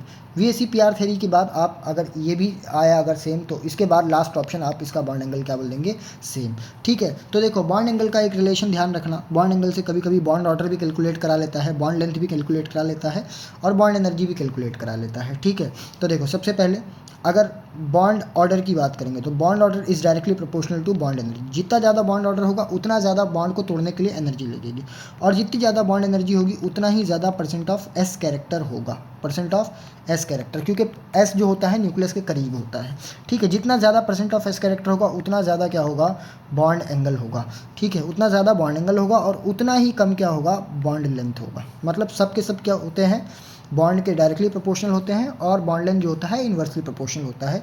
ये आपको ध्यान रखना है, ठीक है, ये आपको ध्यान रखना है। ठीक है, अब इसके बाद देखो, अब इसके बाद हमारा MOT स्टार्ट होता है। क्या होता है? MOT स्टार्ट होता है। लेकिन MOT स्टार्ट होने के पहले अगर मैं बात करूँ, ठीक है, तो तीन चीज़ें अपने को डिस्कस करनी है, उसको फटाफट कर लेते हैं, उसके बाद MOT स्टार्ट करते हैं। ठीक है, सबसे पहला कि भाई existing and non existing molecule, existing and non existing molecule को डिस्कस कर लेते हैं। ठीक है, existing and non existing molecule. ठीक है, इसमें तीन पार्ट है, तीनों पार्ट को फटाफट डिस्कस कर लेते हैं। सबसे पहला कि भाई non contraction of D orbitals. ठीक है, इसमें क्या होता है, जब कभी भी कोई भी एक एटम के पास अगर पॉसिबिलिटी है, if there is possibility to use D orbital, अगर इसके पास पॉसिबिलिटी है डी ऑर्बिटल को यूज़ करने के लिए, तो वो डिपेंड करेगा साइड एटम के ऊपर। किसके ऊपर? Depends on side atom. कब? जब साइड एटम की इलेक्ट्रोनेगेटिविटी बहुत ज़्यादा होगी। क्या होगी? बहुत ज़्यादा होगी, तो वो साइड एटम की वजह से डी ऑर्बिटल को यूज़ करेगा। जैसे अगर मैं बात करूं कि Xg है अपने पास, तो Xg F6 एग्जिस्ट करता है। क्या करता है? ये एग्जिस्ट करता है। लेकिन अगर वही कोई बोल दे कि सर Xg H6 क्यों नहीं एग्जिस्ट करता, तो भाई सिंपल है, इसमें डी ऑर्बिटल का यूज़ है। और डी ऑर्बिटल का यूज़ कब होगा? जब साइड के एटम जो होंगे वो इलेक्ट्रोनेगेटिव होंगे। लेकिन ये H तो इलेक्ट्रोनेगेटिव ही नहीं है, तो ये नॉन एग्जिस्टिंग है। क्या है? Non existing. ठीक है, अब इसके बाद होता है इम्प्रॉपर कोवेलेंसी। जैसे अगर मैं सेकेंड पीरियड की बात करेंगे, ठीक है, सेकेंड इम्प्रॉपर कोवेलेंसी। अगर मैं सेकेंड पीरियड की बात करूँ, ठीक है, सेकेंड पीरियड की, जैसे फॉर एग्जांपल अगर एग्जामिनर कभी कभी पूछ लेता है कि NCl3 एग्जिस्ट करता है, तो NCl5 एग्जिस्ट क्यों नहीं करता है, तो देखो यहाँ पे नाइट्रोजन जो होता है ना 4 बॉन्ड बना सकता है। क्यों? क्योंकि भाई इसकी सीमा यहीं तक है सेकेंड पीरियड की। कौन से की? सेकेंड पीरियड की। लेकिन अगर मैं बात करूँ ये 5 बॉन्ड बनाएगा। लेकिन क्या होता है कि जो दूसरे एलिमेंट्स होते हैं, जैसे थर्ड ऑर्बिटल जो होते हैं, वो 5 या 6 बॉन्ड बनाते हैं, तो लोगों को लगता है कि नाइट्रोजन या सेकंड पीरियड के ही बनाने चाहिए, तो ये नहीं बनाएंगे। क्यों नहीं बनाएंगे? क्योंकि इनके पास डी ऑर्बिटल नहीं होता है। क्या नहीं होता है? डी ऑर्बिटल नहीं होता है, तो ये अपनी कोवेलेंसी बढ़ा नहीं सकते हैं, ये ध्यान रखना है। ठीक है, जैसे अगर मैं बात करूँगा इसी फैमिली क्या बोलते हैं, इसी फैमिली में ही अगर मैं बात करूं, तो फास्फोरस नीचे है, वो PCl3 भी बनाता है और PCl5 भी बनाता है। ये दोनों एग्जिस्ट करते हैं क्योंकि इनके पास डी ऑर्बिटल है, वो यूज़ कर लेते हैं। लेकिन नाइट्रोजन के पास नहीं है, तो वो यूज़ नहीं कर पाते हैं। तीसरा और लास्ट फैक्टर जो होता है इसका, वो होता है स्टेरिक फैक्टर। कौन सा factor? Steric factor. Steric factor की अगर बात करूँ, तो यहाँ पर रिपल्शन होने की वजह से ये एग्जिस्ट नहीं करते हैं। जैसे अगर मैं इसमें बात करेंगे ओवर क्राउडिंग होने की वजह से ये क्या करते हैं? एग्जिस्ट नहीं करते हैं। जैसे फॉर एग्जांपल PCl6 की बात करूँ, PCl6-, ये एग्जिस्ट करता है, लेकिन इसी में ही अगर थोड़ा सा और बड़ा मॉलिक्यूल ले ले PBr6-, तो ये एग्जिस्ट नहीं करता है। जैसे अगर मैं बात करूँ IF7 की, ठीक है, ये एक छोटा मॉलिक्यूल है, तो ये एग्जिस्ट कर लेगा। लेकिन अगर ICl7 की बात करूँगा, तो Cl क्या हो जाएगा? आयोडीन के मुकाबले Cl का साइज़ जो है वो क्या है? बहुत ज़्यादा है। तो अगर ये आएगा तो, अरे यार माय मिस्टेक, अगर ये आएगा तो इस Cl के साइज़ की वजह से क्या होगा? रिपल्शन बहुत ज़्यादा हो जाएगा, स्टेरिक क्राउडिंग बढ़ जाएगी। और यहाँ पे, अरे कहाँ गया भाई, हाँ, इस Cl की वजह से ओवर क्राउडिंग होगी और स्टेरिक हिंड्रेंस बढ़ जाएगा। क्या बढ़ जाएगा? स्टेरिक हिंड्रेंस, जिसकी वजह से स्टेबिलिटी नहीं बचेगी। क्या नहीं बचेगी? स्टेबिलिटी नहीं बचेगी। ठीक है, तो यहाँ तक कि अपना वैलेंस बॉन्ड थ्योरी, VBT और ये सबका समराइज हो गया। अब देखो VBT, जैसे कि मैंने बोला था, MOT स्टार्ट करने से पहले एक टॉपिक डिस्कस करेंगे जो कि है ड्रॉबैक ऑफ क्या बोलते हैं? VBT। तो VBT क्या नहीं एक्सप्लेन कर पाई, तो देखो सबसे बड़ा ड्रॉबैक था VBT का, वो था एक कि भाई वो ऑक्सीजन को डायामैग्नेटिक बताती थी। क्या बताती थी? डायामैग्नेटिक। बट एक्चुअल में ऑक्सीजन वॉज पैरामैग्नेटिक। ऑक्सीजन क्या था?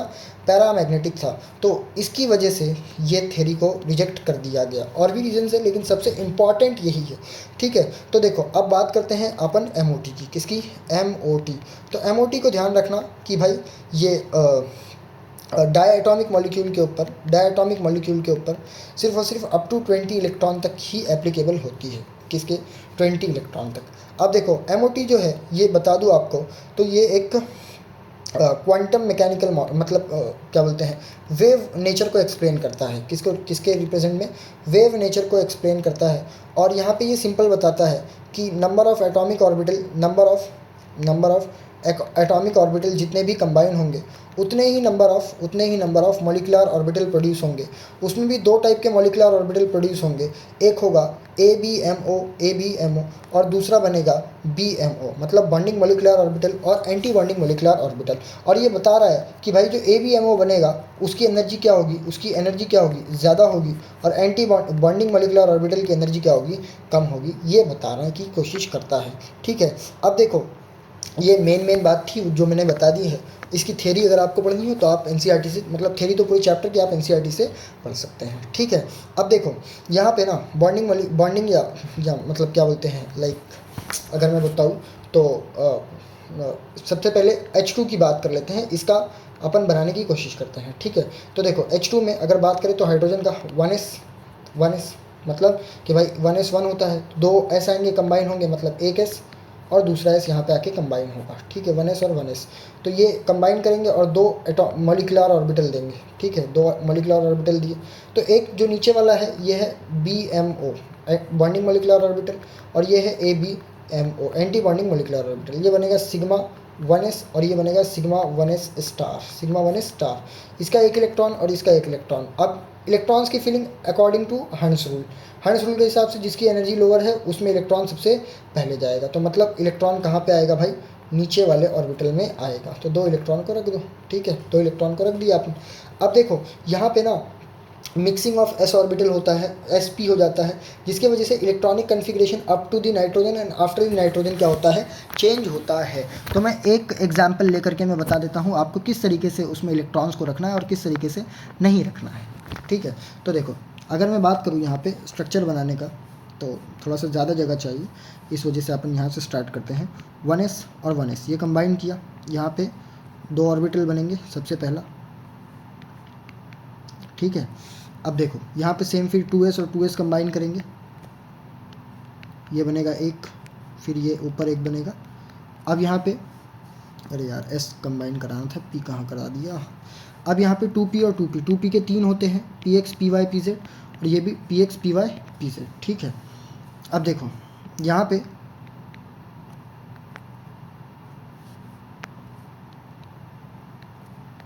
ठीक है, ये 2 ऑर्बिटल नीचे 2 ऑर्बिटल ऊपर। ठीक है, क्योंकि एक सिग्मा बनाएंगे और बाकी दोनों क्या बनाएंगे, पाई बनाएंगे। ठीक है, अगर मैं अप टू दी नाइट्रोजन तक बात कर रहा हूँ, कहाँ तक बात कर रहा हूँ, अप टू नाइट्रोजन N2। ठीक है, तो ध्यान रखना उसमें 14 इलेक्ट्रॉन तक होता है कहानी, और 14 इलेक्ट्रॉन तक क्या होता है कि भाई जो 2p पाई की जो एनर्जी होती है वो कम होती है as compare to 2p sigma. तो इसका मतलब होता है कि भाई इसमें 2 ऑर्बिटल पहले आएंगे, 1 ऑर्बिटल बाद में आएगा। तो इसकी ट्रिक सिंपल आप याद कर सकते हो ऐसा, 2 1 2 1, मतलब कि दो ऑर्बिटल पहले आएंगे, फिर उसके बाद 1, फिर उसके बाद 2, फिर उसके बाद 1। अब इलेक्ट्रॉन्स की फिलिंग जैसे कार्बन 2 की एग्जांपल ले लेते हैं। ठीक है, कार्बन 2 का एग्जांपल ले लेंगे क्योंकि एक क्वेश्चन यहाँ से बनता है, बहुत अच्छा बनता है, वो बता देखो।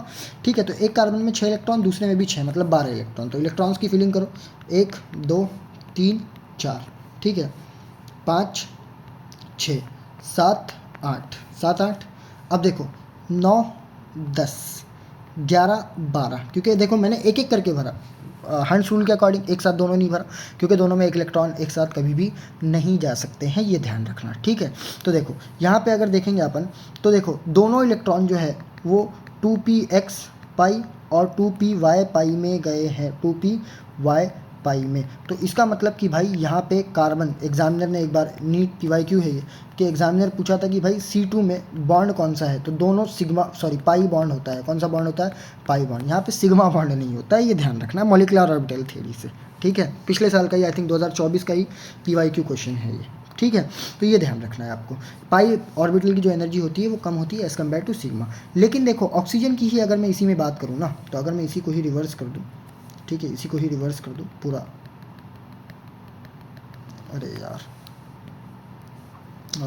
चलो नीचे बना लेते हैं अपन, एक काम करते हैं, S वाला तो नहीं बनाऊंगा, डायरेक्ट मैं P वाला बनाता हूँ। ठीक है, तो P वाला अगर बनाएंगे अपन तो px py pz, यहाँ पे px py pz। ठीक है।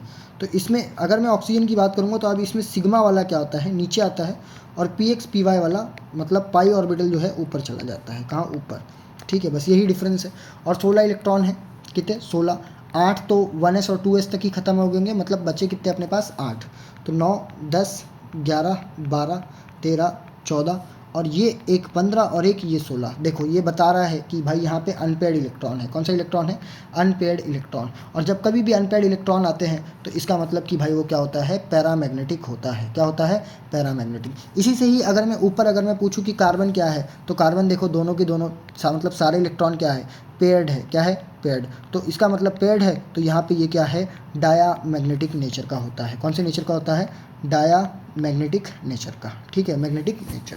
तो इसका मतलब यहाँ से अपन इसकी मैग्नेटिक प्रॉपर्टी भी डिफाइन कर सकते हैं। अब देखो एग्जामिनर ना यहाँ से आपको पूछेगा बॉन्ड ऑर्डर कैलकुलेशन, किसका, बॉन्ड ऑर्डर का कैलकुलेशन। तो बॉन्ड ऑर्डर देखो सिंपल है, number of bonding electron minus number of anti bonding electron by 2, ठीक है। तो कार्बन की अगर बात करें तो देखो ये नीचे वाला सिग्मा 1s है, ये क्या है, सिग्मा स्टार 1s। स्टार वाले क्या होते हैं, एंटी बॉन्डिंग।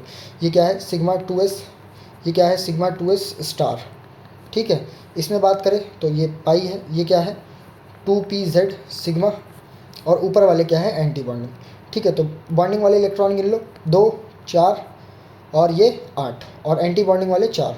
तो 8 माइनस 4 डिवाइड बाय 2, तो देखो 4 डिवाइड बाय 2 कितना आ जाएगा इसका बॉन्ड ऑर्डर, 2। अब देखो बॉन्ड ऑर्डर निकालने का ना एकदम शॉर्टकट तरीका मैं बता देता हूँ, क्योंकि हर बार आपको, क्योंकि एग्जामिनर बॉन्ड ऑर्डर ही कैलकुलेट कराता है।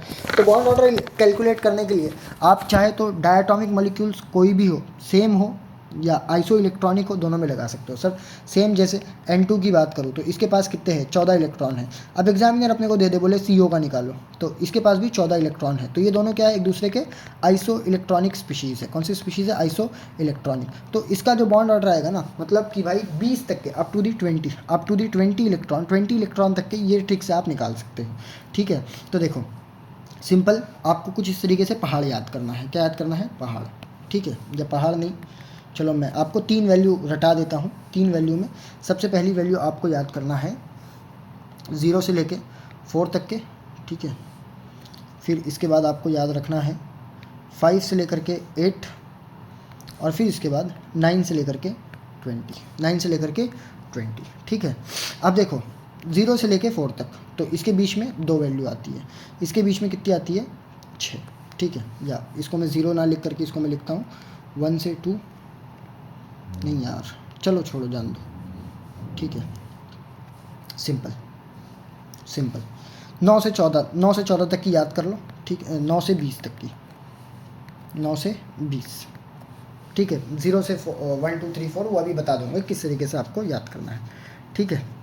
देखो 0 से लेकर के 20 तक की अगर मैं याद कराऊँ, 9 से लेकर के 20 तक की अगर अपन याद करें, तो इसमें अपने को एक बीच की वैल्यू याद रखनी है, जो कि है 14, ठीक है। 14 से आप 9 की तरफ जाए या 14 से आप 20 की तरफ जाए, तो 14 पे जो आपका बॉन्ड ऑर्डर होता है, बॉन्ड ऑर्डर ये होता है 3। कितना होता है, 3। आप चाहे लेफ़्ट साइड जाए, मतलब आप इधर भी जाएंगे तो 0.5 पर यूनिट आपको माइनस करना है। क्या करना है, माइनस करना है। सेम आप इस तरफ भी जाएंगे तो आपको 0.5 यूनिट माइनस करना है। जैसे फॉर एग्जांपल एग्जामिनर दे दे अपने को, बोले कि भाई अपने बताओ B2 का और B2 का, C2 का और O2 का बॉन्ड ऑर्डर बताओ, ठीक है। क्या बताओ, बॉन्ड ऑर्डर। तो देखो 14 अपना रेफरेंस है, B2 में एक बोरॉन में 5 इलेक्ट्रॉन, मतलब टोटल 10 इलेक्ट्रॉन, C2 में 12 इलेक्ट्रॉन और O2 में 16 इलेक्ट्रॉन। तो देखो 14 रेफरेंस है, 14 पे कितना था बॉन्ड ऑर्डर, 3 था। तो 14 से उस तरफ गए, मतलब कम, मतलब 2 नीचे आया, 13 फिर 12, मतलब एक के लिए 0.5, तो 2 के लिए कितना 1 माइनस करेंगे, तो इसका बॉन्ड ऑर्डर 2। सेम 2 यूनिट और नीचे गए तो 0.5 एक के लिए, 2 के लिए, तो इसका बॉन्ड ऑर्डर 1 हो जाएगा। अब देखो उस तरफ गए 14 के उस तरफ, तो यहाँ पे भी एक गए 15 आया, फिर दूसरा गए 16 आया, 2 यूनिट गए, तो इसका मतलब इसका भी बॉन्ड ऑर्डर कितना हो जाएगा, 2। अब देखो जो 1 to 8 के लिए होगा ना, 1 to 8 के लिए, तो देखो कैसे ध्यान रखना है उसको, इसको ऐसे ध्यान रख लो, ठीक है। 0 से 4 और यहाँ पे 4 to 8, इसमें बीच वाली वैल्यू देखो, बीच वाली वैल्यू 2 आएगी और इसमें बीच वाली वैल्यू जो आएगी 6 आएगी। तो 2 के इस तरफ 2 पे इसका बॉन्ड ऑर्डर 1 होगा, इसका बॉन्ड ऑर्डर कितना होगा 1 होगा। सेम यहाँ पे भी 6 पे बॉन्ड ऑर्डर कितना होगा 1 होगा। सेम वही रूल लगाना है, लेफ्ट साइड जाओ चाहे राइट साइड जाओ, चाहे इधर जाओ चाहे इधर जाओ, 0.1 यूनिट माइनस करना है, कितना 0.1 पर यूनिट, 0.1 पर यूनिट, तो आंसर आ जाएगा। तो ये था केमिकल बॉन्डिंग में क्या बोलते हैं अपना कोवेलेंट बॉन्डिंग के बारे में पूरी की पूरी कहानी। अब हम लोग बात करते हैं आयनिक बॉन्ड की, ठीक है, क्योंकि वीडियो बहुत लंबी हो गई है तो फटाफट कवर करने की कोशिश करते हैं आयनिक बॉन्ड, फिर उसके बाद हाइड्रोजन बॉन्ड को डिस्कस करेंगे। तो आयनिक बॉन्ड की अगर मैं बात करूँ तो आयनिक बॉन्ड में सबसे पहला कि भाई ये जो बॉन्ड बनता है, bond form by transfer of electron, ये इलेक्ट्रॉन के ट्रांसफ़र से बनता है। और यहाँ पे जो होती है वो फोर्स ऑफ अट्रैक्शन होती है। क्या होती है? फोर्स ऑफ अट्रैक्शन होती है। इसको हम लोग कोलम्बिक फोर्स भी बोल सकते हैं या फिर इलेक्ट्रोस्टैटिक फोर्स भी बोल सकते हैं, बिटवीन टू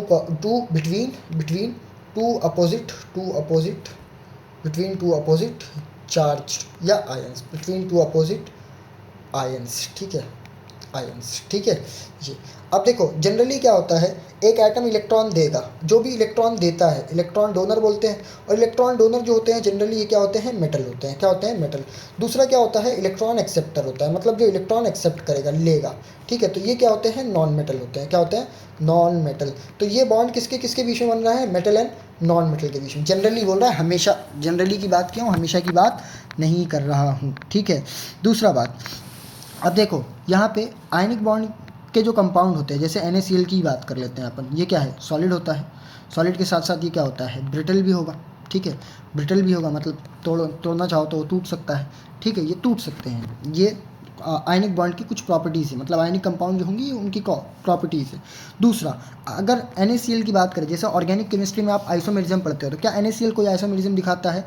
तो डू नॉट शो आइसोमेरिज्म, मतलब ये आइसोमेरिज्म भी शो नहीं कर सकते हैं। दूसरा, तीसरी बात, ठीक है, कि ये NaCl की बात करें तो NaCl क्या हो रहा है? इलेक्ट्रॉन ट्रांसफ़र की वजह से बना है, मतलब पोलर होगा, एक के ऊपर क्योंकि पॉजिटिव चार्ज है और दूसरे के ऊपर कौन सा चार्ज है? नेगेटिव चार्ज है, तो ये पोलर बॉन्ड है। तो अगर ये पोलर बॉन्ड है तो ये क्या होंगे? सॉल्युबल होंगे। क्या होंगे? ये सॉल्युबल होंगे पोलार सॉल्वेंट में। किसमें? पोलार सॉल्वेंट में। सर ऐसा क्यों? क्योंकि भाई ऐसा इसलिए होता है क्योंकि लाइक डिजॉल्व लाइक का कंसेप्ट है। किसका? लाइक डिजॉल्व लाइक का कंसेप्ट है, तो इसलिए ये इसमें सॉल्युबल होंगे। ध्यान रखना इस बात को, ठीक है। दूसरी और आखिरी बात, ठीक है, वो क्या कि भाई इसकी जो boiling point and melting point होती है, कौन कौन सी बॉइलिंग एंड मेल्टिंग पॉइंट जो होती है आयनिक बॉन्ड की या आयनिक कंपाउंड्स की, वो जनरली क्या होती है? हाई होती है एज़ कम्पेयर टू कोवेलेंट, ठीक है। ये क्या होती है? हाई होती है। क्यों? क्योंकि यहाँ पे बहुत ज़्यादा स्ट्रॉन्ग फोर्स होती है दोनों के बीच में। अब देखो इसी से ही ना अपना एक कंपाउंड आएगा, जब कभी भी आप सॉलिड बनाएंगे तो वहाँ पे ना सॉलिड बनने की वजह से क्या होती है? एनर्जी क्या होती है? रिलीज़ होती है। क्या होती है? रिलीज़। तो उस एनर्जी को बोलते हैं लैटिस एनर्जी। लैटिस एनर्जी क्या है? Amount of energy released when 1 mole of ionic solid is formed by its constituent gaseous atom, ठीक है, मतलब गैशियस से सॉलिड में कन्वर्ट होंगे तो वहाँ पे एक एनर्जी रिलीज होती है और उसी एनर्जी को अपन क्या बोलते हैं? आयनिक लैटिस एंथैल्पी बोलते हैं। अब देखो लैटिस एंथैल्पी ना अपने को कभी भी कैलकुलेट नहीं कराएगा, अपने को कंपेयर कराएगा। तो कंपेयर करने के लिए ध्यान रखना, लैटिस एंथैल्पी जो होती है डायरेक्टली प्रोपोर्शनल होती है चार्ज के। जितना ज़्यादा चार्ज होगा लैटिस एंथैल्पी उतना ज़्यादा होगा। ये चार्ज सिर्फ और सिर्फ चार्ज है, ना कि पॉजिटिव चार्ज ना नेगेटिव चार्ज।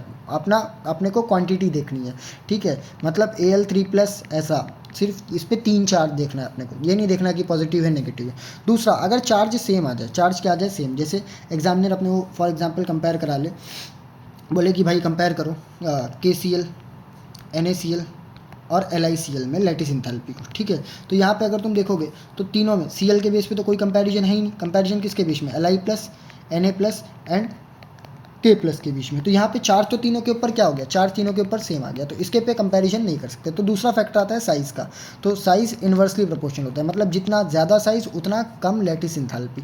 तो इसका मतलब लैटिस एंथैल्पी सबसे ज़्यादा किसका हो जाएगा? Li+ का, फिर Na+ का और फिर उसके बाद K+ का, क्योंकि साइज़ बढ़ने से लैटिस एंथैल्पी क्या हो रही है, कम। तो ओवरऑल अगर मैं बात करूँ तो लैटिस एंथैल्पी डायरेक्टली प्रोपोर्शनल होती है चार्ज की और फिर इन्वर्सली प्रोपोर्शनल होती है रेडियस की। लेकिन ध्यान रखना पहले चार्ज वाला ही लगाना, पहले अगर रेडियस लगा दोगे तो पूरा एग्ज़ाम में क्वेश्चन बेकार कराओगे, ठीक है, ये ध्यान रखना है आपको, ठीक है। अब देखो पोलर की बात करें तो पोलर में ही अपना नेक्स्ट आता है डाइपोल मोमेंट। क्या आता है, डाइपोल मोमेंट। अब डाइपोल मोमेंट की बात करें तो डाइपोल मोमेंट क्या बताता है, डाइपोल मोमेंट जो बताता है it measures the overall polarity in particular bond, overall polarity in particular molecule या फिर बॉन्ड की बात कर सकते हैं, ठीक है। ध्यान रखना एक बात और कि ये वेक्टर क्वांटिटी होती है। कौन सी क्वांटिटी होती है, वेक्टर क्वांटिटी होती है। वेक्टर क्वांटिटी है तो भाई डायरेक्शन बहुत ज़्यादा इंपॉर्टेंट होगा ठीक है, डायरेक्शन बहुत ज़्यादा इंपॉर्टेंट होगा, ठीक है, डायरेक्शन बहुत ज़्यादा इंपॉर्टेंट होगा। और इसको डायरेक्शन भी कुछ इस तरीके से अपन रिप्रेजेंट करते हैं। इसका ध्यान रखना कि ये हेड का मतलब होता है इलेक्ट्रॉन, जहाँ पे मतलब negative charge, partial negative charge, मतलब जिसके तरफ इलेक्ट्रॉन है। और टेल का मतलब होता है पार्शियल पॉजिटिव चार्ज, जो इलेक्ट्रॉन डोनेट कर रहा है, ठीक है। अब देखो यहाँ पे ओवरऑल अगर मैं बात करूँ, जैसे फॉर एग्जांपल अपन बात कर लें HCl में, ठीक है, HCl में, तो HCl में क्या है, इसके ऊपर नेगेटिव चार्ज, इसके ऊपर पॉजिटिव चार्ज, क्योंकि इलेक्ट्रोनेगेटिव डिफरेंस की वजह से हाइड्रोजन क्या करेगा, इलेक्ट्रॉन डेंसिटी अपनी क्लोरीन की तरफ शिफ्ट करेगा। तो ऐसे रिप्रेजेंट करेंगे, ठीक है। अब देखो एग्जामिनर ना कभी कभी क्वेश्चन यहाँ पे एक इंपॉर्टेंट क्वेश्चन यहाँ पे फंसता है कि भाई compare the dipole moment of NH3 and NF3। तो बच्चे कंफ्यूज हो जाते हैं और वो सीधा मार्क कर देते हैं कि NF3 का बहुत ज़्यादा होगा, लेकिन यही गलत हो जाते हैं क्योंकि वो इलेक्ट्रोनेगेटिविटी देखते हैं, लेकिन एक्चुअल में NH3 का जो बॉन्ड डाइपोल मोमेंट होता है वो NF3 से ज़्यादा होता है। क्यों ज़्यादा होता है, देखो समझो उसको। देखो नाइट्रोजन तो सिमिलर स्ट्रक्चर ही बनाएगा दोनों में, नाइट्रोजन को ऐसे लिख देते हैं, ठीक है, nitrogen, hydrogen, hydrogen, hydrogen, fluorine, fluorine, fluorine, ठीक है, फ्लोरीन, फ्लोरीन, फ्लोरीन, ऊपर एक लोन पे टो, ठीक है। अब देखो यहाँ पे ये क्या करेगा, अपना इस तरफ इलेक्ट्रॉन डेंसिटी शेयर करेगा, ये भी इस तरफ और ये भी इस तरफ इलेक्ट्रॉन डेंसिटी, मतलब नाइट्रोजन को शिफ्ट करेगा। नाइट्रोजन से इलेक्ट्रॉन डेंसिटी लोन पेयर खींच रहा होगा और यहाँ पे भी लोन पेयर खींच रहा होगा नाइट्रोजन से इलेक्ट्रॉन डेंसिटी, लेकिन फ्लोरीन क्या करेगा, इलेक्ट्रॉन डेंसिटी खींचेगा, हाइड्रोजन क्या कर रहा था, दे रहा था। तो अगर तुम देखो तो चारों साइड ऊपर ऊपर ऊपर मतलब अपोजिट डायरेक्शन में वेक्टर क्वांटिटी डाइपोल लग रहा है, तो यहाँ पे जिसकी वजह से इसका जो नेट म्यू होता है वो कम हो जाता है और इसका जो नेट म्यू होता है वो इंक्रीज़ कर जाता है। क्या कर जाता है, इंक्रीज़ कर जाता है। इसी की वजह से हमारा जो डाइपोल मोमेंट होता है NH3 का ज़्यादा होता है एज़ कम्पेयर टू NF3 का, इतना ध्यान रखना है, ठीक है। अब नेक्स्ट टॉपिक हमारा जो है मॉलिक्यूलर बॉन्ड स्टार्ट होता है और यहाँ पे हाइड्रोजन बॉन्डिंग सबसे पहले हम लोग डिस्कस करेंगे। क्या डिस्कस करेंगे, हाइड्रोजन बॉन्डिंग। तो देखो हाइड्रोजन बॉन्डिंग की अगर मैं बात करूँ तो हाइड्रोजन बॉन्डिंग सिंपल अगर डिफाइन, सबसे पहले इसका इंपॉर्टेंट डेफिनेशन है। क्या है डेफिनेशन, तो देखो ध्यान रखना, जब कभी भी whenever hydrogen atom, hydrogen is linked with high electronegativity atom, high electronegativity element like यहाँ पे सिर्फ 3 ही हो सकते हैं ऐसे, फ्लोरीन, ऑक्सीजन और नाइट्रोजन, फ्लोरीन, ऑक्सीजन और नाइट्रोजन, ठीक है। इन मॉलिक्यूल एक्वायर पोलैरिटी, ठीक है, चलो ठीक है, एक्वायर पोलैरिटी, ठीक है। and two adjacent molecules and two adjacent molecule attract each other, ठीक है, each other by H bond, तो इसको क्या बोलते हैं, हाइड्रोजन बॉन्ड। देखो डेफिनेशन नहीं समझ में आई, कोई दिक्कत की बात नहीं है, रट्टा मार लेना, समझा मैं देता हूँ नीचे। देखो जैसे फॉर एग्जांपल मान लेते हैं 3 इलेक्ट्रोनेगेटिव एटम से जुड़ने की बात हुई है, जैसे HF से मान लेते हैं सबसे बढ़िया। अब यहाँ पे पोलैरिटी जनरेट होगी, इसके ऊपर पार्शियल नेगेटिव, इसके ऊपर पार्शियल पॉजिटिव सेम यहाँ पे इसके ऊपर पार्शियल, यहाँ पे दूसरा इसके ऊपर partial negative charge, sorry positive charge, इसके ऊपर पार्शियल नेगेटिव चार्ज। देखो यहाँ पे पार्शियल नेगेटिव पार्शियल पॉजिटिव के बीच में इंटरेक्शन हुआ और इसी इंटरेक्शन को क्या बोलते हैं, H बॉन्ड बोलते हैं। क्या बोलते हैं, H बॉन्ड। लेकिन ध्यान रखना हाई इलेक्ट्रोनेगेटिविटी एटम की बात हुई है, सिर्फ और सिर्फ यहाँ पे फ्लोरीन, ऑक्सीजन और नाइट्रोजन आ सकते हैं, इसके अलावा कोई और नहीं आ सकते, ध्यान रखना, ठीक है। अब देखो, अगर मैं टाइप्स ऑफ हाइड्रोजन बॉन्ड की बात करूँगा तो 2 टाइप के हाइड्रोजन बॉन्ड अपने पास होते हैं। एक होता है इंटरमोलिकुलर, क्या होता है, इंटरमोलिकुलर, ठीक है। दूसरा होता है इंट्रामोलिकुलर, इंट्रामोलिकुलर। इंटरमोलिकुलर का तो हम लोगों ने एग्जाम्पल ही ऊपर सेम देख लिया अपना, ठीक है, जो कि जैसे HF और HF में बात कर सकते हैं यहाँ पे। लेकिन अगर मैं इंट्रामोलिकुलर की बात करूँगा तो देखो, इंट्रामोलिकुलर में मैं पहले आपको बता देता हूँ कैसे ये बॉन्ड बनता है। जैसे मैं एग्जाम्पल लेता हूँ ऑर्थोनाइट्रोफिनॉल, ठीक है, ऑर्थोनाइट्रोफिनॉल OH, N ऊपर माइनस, यहाँ पे डबल बॉन्ड O। तो देखो, यहाँ पे इसके ऊपर पार्शियल पॉजिटिव चार्ज होगा, इसके ऊपर नेगेटिव चार्ज, और ये नेगेटिव चार्ज ये ऑक्सीजन के साथ क्या करेगा, कोऑर्डिनेट करेगा, ठीक है। तो जिसके कारण यहाँ पे बॉन्ड बना। तो सेम मॉलिक्यूल के अंदर हाइड्रोजन बॉन्डिंग हुई, तो इसको बोलते हैं इंट्रामोलिकुलर हाइड्रोजन बॉन्ड। अब देखो, दोनों में डिफरेंस क्या होता है। सबसे पहला डिफरेंस कि भाई it present in different item, different molecule के बीच में होता है, ठीक है। लेकिन ये क्या होता है, सेम मॉलिक्यूल में होता है, क्या होता है, सेम मॉलिक्यूल में होता है। दूसरा डिफरेंस क्या होता है दोनों की वजह से, इसकी वजह से, इसकी जो दो अलग अलग में होने की वजह से यहाँ पे boiling point and melting point जो होती है वो हाई होती है, क्या होती है, हाई। लेकिन इसमें क्या होती है, लो मेल्टिंग, मतलब ऐसा नहीं है कि लो ही होगी, इंटर वाले से कम होगी, low melting point and boiling point, sorry. दूसरा ये क्या होता है, स्ट्रॉन्ग अट्रैक्शन की वजह से, मतलब दो मॉलिक्यूल्स आपस में जुड़े हैं तो जिसकी वजह से ये क्या होता है, लेस वोलेटाइल होता है, मतलब उड़ेगा नहीं जल्दी। लेकिन ये क्या होता है, हाई वोलेटाइल होता है, क्या होता है, हाई वोलेटाइल। हाई ना बोल करके अपन यहाँ पे इसको बोल सकते हैं मोर वोलेटाइल भी हो सकता है, ठीक है। इसकी विस्कोसिटी मतलब गाढ़ापन, क्योंकि बाजू बाजू में मॉलिक्यूल होगा तो मोर विस्कस होगा, क्या होगा, मोर विस्कस। ये क्या होगा, लेस विस्कस होगा, क्या होगा, लेस विस्कस होगा, ठीक है। तो यहाँ पे अपना टॉपिक यहाँ पे समाप्त होता है। वैन डर वाल्स फोर्सेस की बात करें तो वो उतना ज़्यादा इंपॉर्टेंट नहीं है, लेकिन फिर भी ओवरऑल बता देता हूँ कि जो बॉन्ड में पोलैरिटी डिफरेंस आती है, हाइड्रोजन बॉन्डिंग जैसे बनता है, उसी के अलावा अगर कोई और छोटे मोटे लाइक नॉर्मल इलेक्ट्रोनेगेटिविटी की वजह से अगर कोई बॉन्ड बन रहा है तो वहाँ पे वैन डर वाल्स फोर्सेस आती है, ठीक है। तो आज के लिए यहाँ पे इतना ही, मिलेंगे नेक्स्ट वीडियो में नेक्स्ट टॉपिक के साथ। तो बाय बाय, टेक केयर।